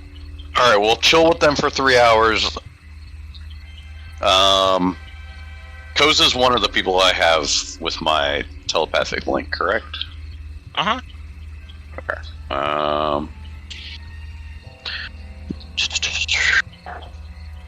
All right. Let me You can take first watch to see how. let me do something real quick here. Okay, my psychic link is up for 5 hours. Cool. So Koza, you stay with them and let us know if they what they're up to every once in a while. Give us status reports, and then come back before your wild shape runs out.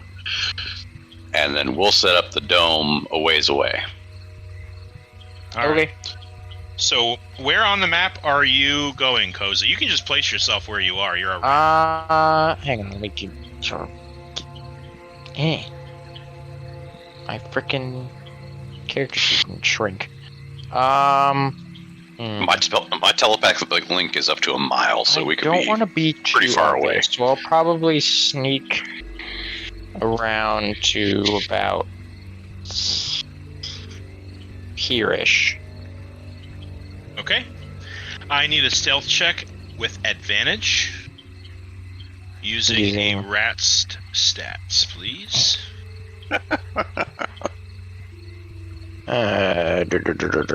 Side note, while watching the D&D movie, mice should have better dex stats than they have.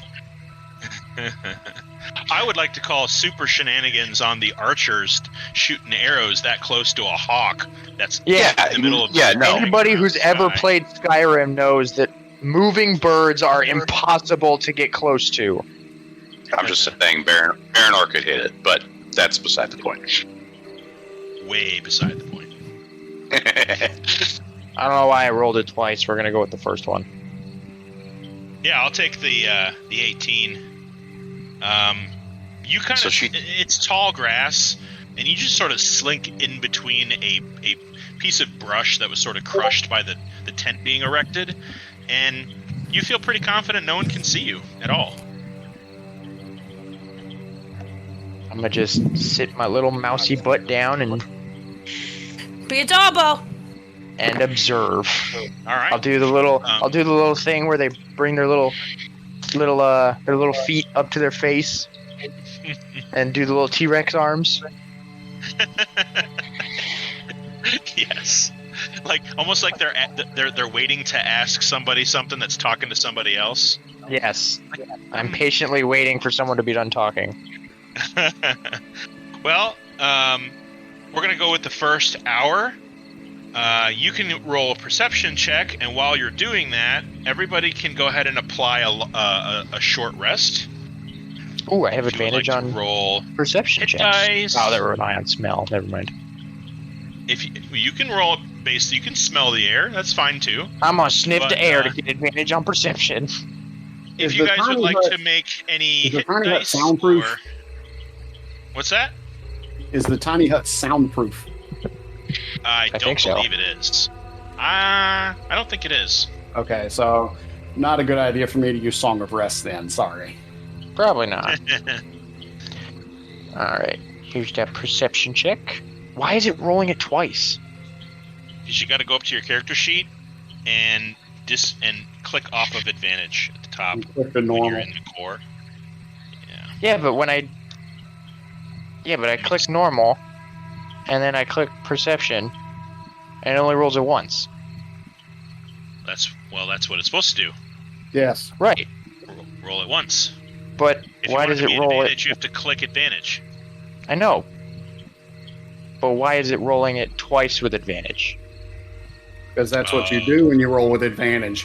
No, if you look at the chat, it's got 2 advantage blocks instead of 1. It rolls it twice in a row. Like, not just one time. It rolls it twice in a row. Let me see. Technology hates you.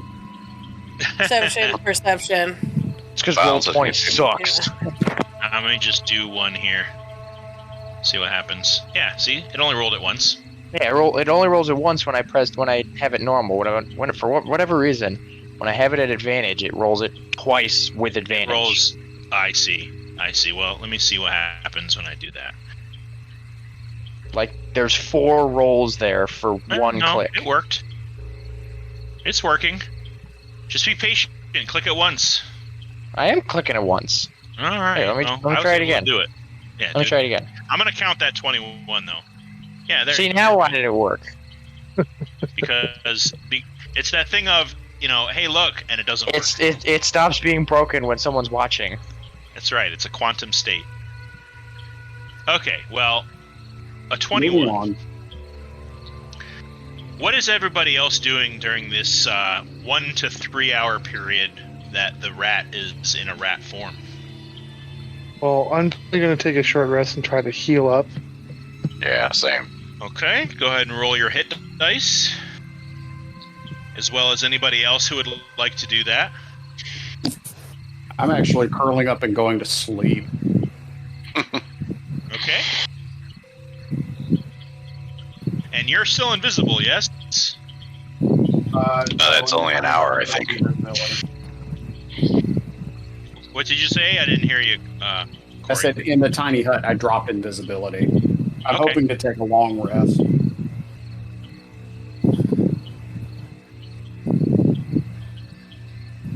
All right. Steph, you're What? breathing heavy into the mic. Oh, sorry. I moved it by accident. Look, we know you're one itching for combat, but we don't need a heavy breath.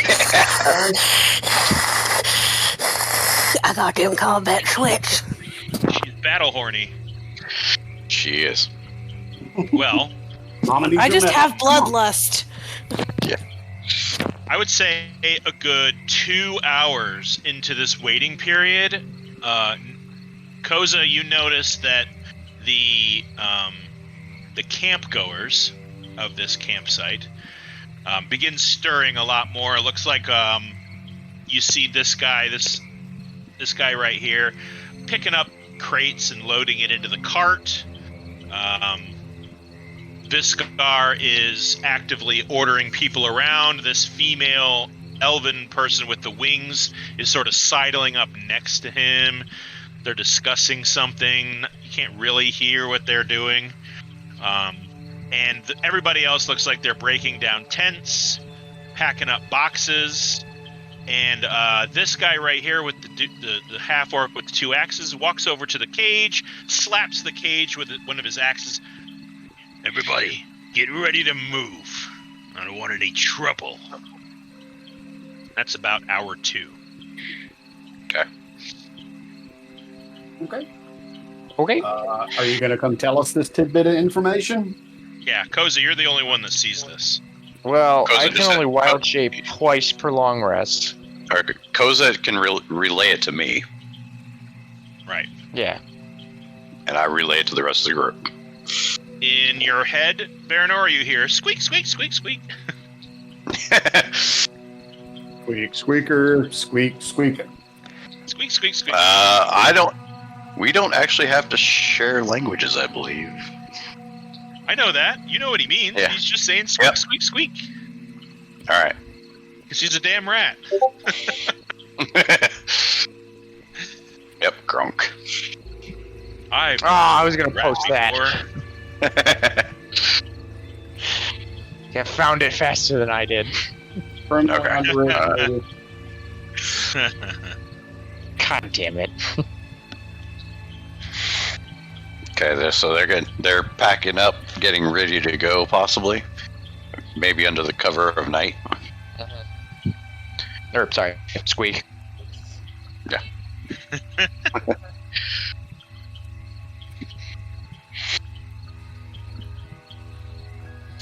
Okay. Keep on resting, I guess, or do you want to? Koza, at some point, are you going to come back wild shape, and then wild shape back? Squeak, squeak. He needs to know what you mean. Yes. He can understand. Yeah. You. Squeak one, no. Squeak two for yes. once for yes, twice for no. Well, you squeaked twice, so I assume yes. Yes. Okay. All right. So, I guess come on back, wild shape, and then go back. Yeah. Can you short rest in wild shape? Is that I don't Yeah, why think not? so. Hang on. Yeah, why not? and, Yes, you can. does your wild This you can. is your wild shape a Yeah, but long it'll- rest or a short rest thing? I can only do it twice per long rest. For long rest, okay. Or no, you regain expended uses when you finish a shorter long rest. So, I mean... Oh. So you could just reload, go back in. Yeah, okay. I'm gonna come back, take a short rest, and then wild shape and go back out there. Well, no, I'm saying you're short resting while in wild shape, so your usage would come back, wouldn't it? Yeah, it would kind of reboot itself. Yeah. Or it would create a paradox because I'm using it and regaining it at the same time. No, you've already used it. Yeah. It already counts. So at the end of that hour of you kind of just chilling out watching them, you get your second wild shape back. Yeah. You can drop it anytime you want. Well, Sweet. I'm gonna do that. You're gonna drop your wild shape? well, he's gonna come back Well, to the camp. I'm gonna go back bubble. first, Uh-huh. and then I'm gonna drop wild shape. Oh, okay. So at the end He's of the gonna- second hour, I see. Okay. Yeah. Yeah, he's gonna leave the camp, unwild shape, wild shape, go back to the camp. Okay. Why is this like this shit with the two guards in Monty Python and the Holy Grail? You make sure he doesn't leave the room. Yeah, that, yeah. Can we I'll leave go with him? ya. I'll come with you. Yeah. Make Steph sure hates he that. doesn't leave. Steph actually doesn't like that movie. Aw, blasphemy. What sort of blasphemy did I just hear? What do we call those kind of people? here- Al Qaeda? Yeah, definitely international terrorists. What kind of household are you running over there? I tried, okay? I tried. I literally die from boredom. Like, I watch it, and I'm like, I would rather be dead right now than continue to watch this movie. Did you watch it to the very end? This No, is physically couldn't do it. hurting my heart. And it Well, then you physically missed the hurt best my part. brain to watch it. He loves Carrie Ells and still didn't like Men in Tights either. True, I do love Oh Carrie my- Ellis. He's great. God. Yeah, I know. Like chopping his foot off in Saw. Is that where you like him from? Oh, No, she likes The Princess Bride. Anyway, Got that Saw reference. as I recover from that soul-crushing fact, Aw, well, I'm sorry to disappoint you, but not I'm really. very disappointed. I just don't get it. Like, I just yeah, don't. I I'm don't not, like I'm it. not mad. I'm not mad. I'm just That's disappointed. disappointed. I am, man. At least you will watch Men in Tights. You will not watch Spaceballs. I tried it once. Come on! I was like, I want to jump off the It's roof. so good, though! It's not though. You It guys is. are insane. I feel like you That's guys why were it's told so it was- good! You guys were told pretty it was fair. good one time, and then it's good for you, and it's just not good. I was told by my heart that it was good. Your heart. Sorry, I derailed the campaign. campaign. I derailed the session. You have unloaded a can of worms, apparently. Yeah. Y'all While are just your gonna kill characters me are off having now. this intense meta conversation about a movie. Kozavir feels very passionately about Men in Tights. Yeah, All in Stage Whisper. Stage Whisper. they are picking up and packing up their camp. It doesn't look like it'd be too long before they were ready to move. Like I said, it takes maybe a half hour of prep for them to disassemble their tents, wrap up their canvases, load it all on their cart. And you notice this lady right here, she pulls a device from her hip. It looks kind of like a crop, like a horse crop. It's a little shorter. She kind of waves it in the air real quick, and you hear this very faint crack, like a whip crack. And the cages shiver and rise in the air about 2 feet. And the whole camp begins to move through the woods. We know what a flogger is, What Joe. the fuck? What did you Okay. say? A flogger? Yeah. No, this isn't a flogger. This is not a cat of nine tails. This is just a little small riding rod. Like a blackjack. I know Kenny knows what it is. Okay.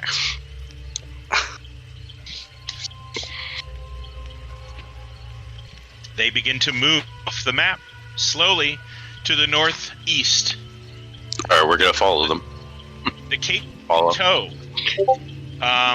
Those of you who are able to see notice that Giovanni kind of like desperately looks in your direction. Doesn't seem to be able to see you, and he's gonna. You look at him grasp a. Oh wait, he doesn't have his armor. He doesn't do anything. Never mind. Yep. All right. So I'm assuming I'm being kicked awake. I would assume Koza is hopping in the cart or something. Well, here. What are we doing? We're hopping. As soon as we saw that they were getting up and getting ready to go, we packed up and also started to head after them. All right. But I mentally suggested Koza that he hop in the cart until he can no longer hold his wild shape. Well, what I could do... I mean... No, the locate object thing isn't going to work. So yeah, I'll probably hop in the cart until I can't hold my wild shape anymore, and then I'll head back with the group. How much time has passed? We're on about, since we came across them? Corey's right, about 2.5 hours.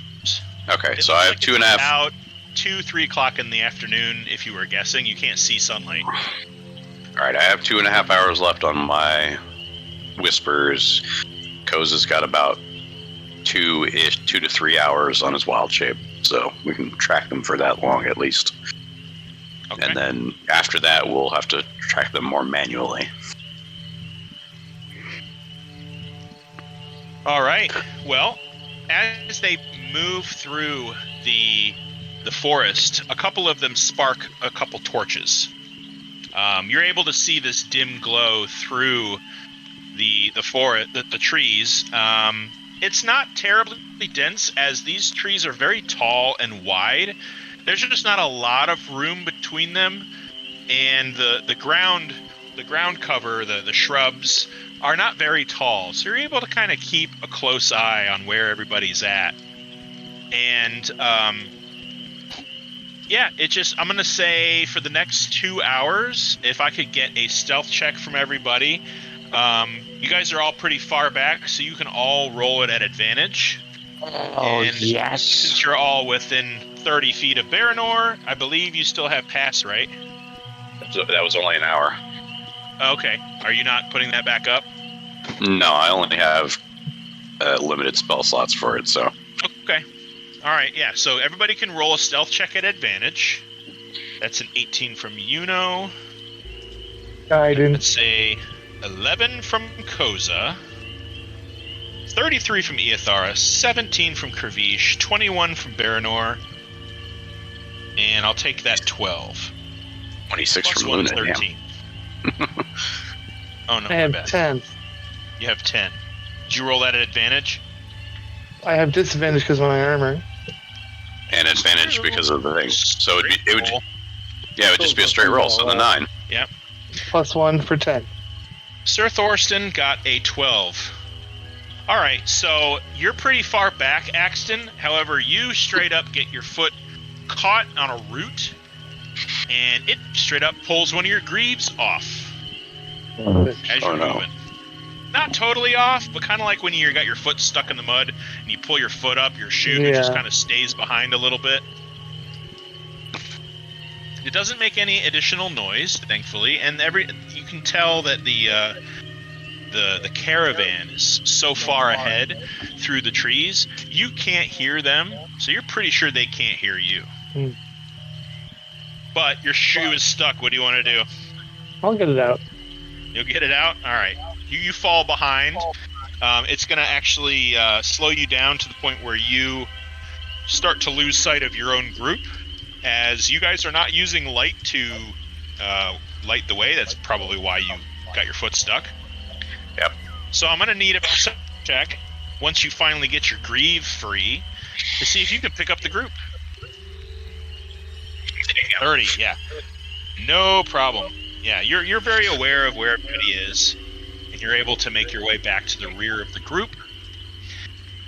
You start to see ribbons of daylight in these 2 hours that you're traversing the grove.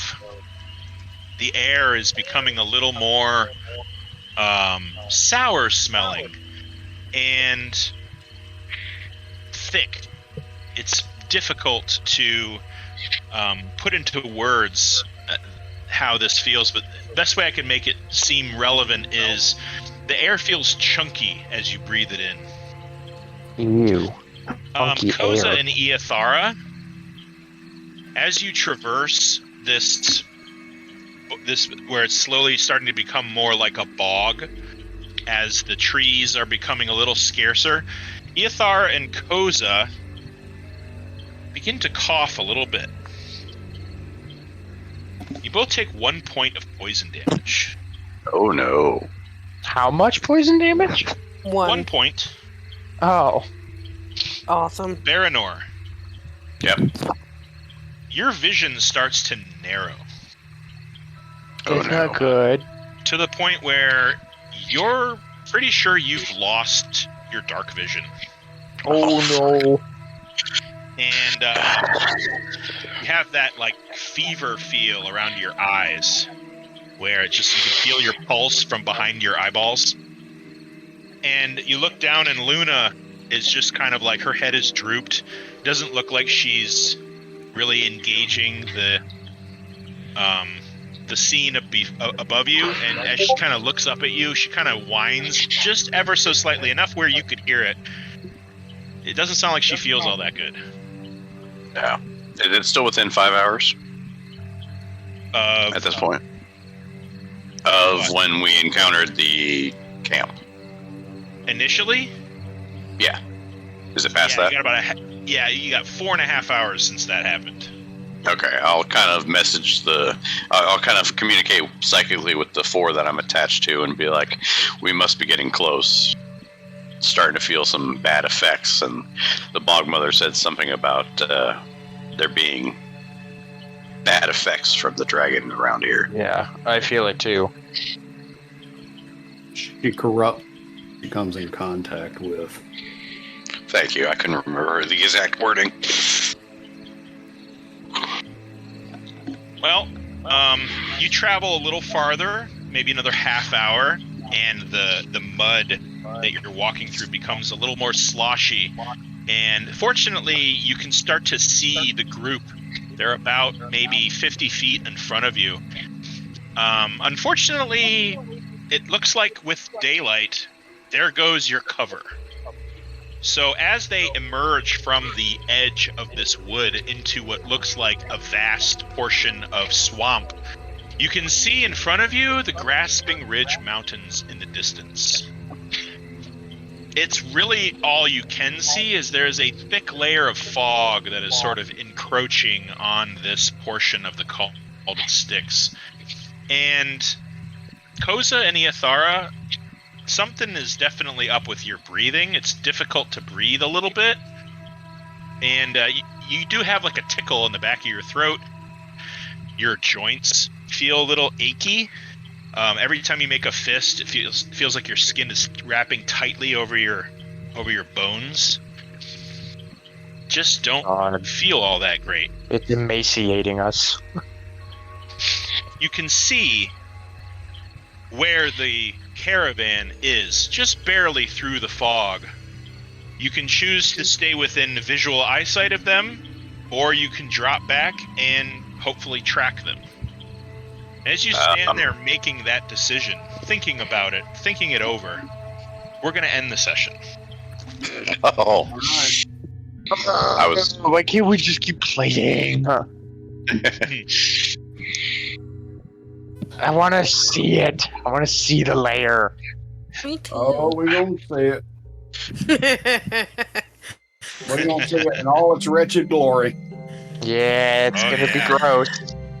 Steph will have to play me next session, so. We'll see how that goes. When I have to play other people, I tend to forget that they exist. That's okay. So I've played as you guys enough to where I remember how many people are there. Just don't let me forget Mr. Thorsten is with you. okay. The big Syndicate, yeah, we'll remember him. Did Bartok tag along too? No, he stayed Bartok wasn't behind. in the fight. He stayed behind and fought the Black Wing. I know, it's just been funny had he been just there the whole time. I still think y'all should have just let me kill something. Yeah, well, that bugbear stealth. Yeah. Hughes move. Just so I know, what is everybody's schedule as far as who might be missing sessions? The next session is the 3rd. Bogey, sounds like you'll be missing that one. I'll be missing. Looks like the next two, actually. The next two? Okay, the 3rd and the 17th. Yep. I don't know if I'll miss next session. Yeah, the 3rd and the 17th. My work schedule doesn't get posted. Yeah, the 3rd, the 17th, and then the 1st. I'll be doing drill, so. I The first, I will miss the 1st. And July 1st, I will be there. So. July 1st. And the July 15th. 15th I should be there. Okay. Where is my drill calendar? The first I'm trying to plan all this out.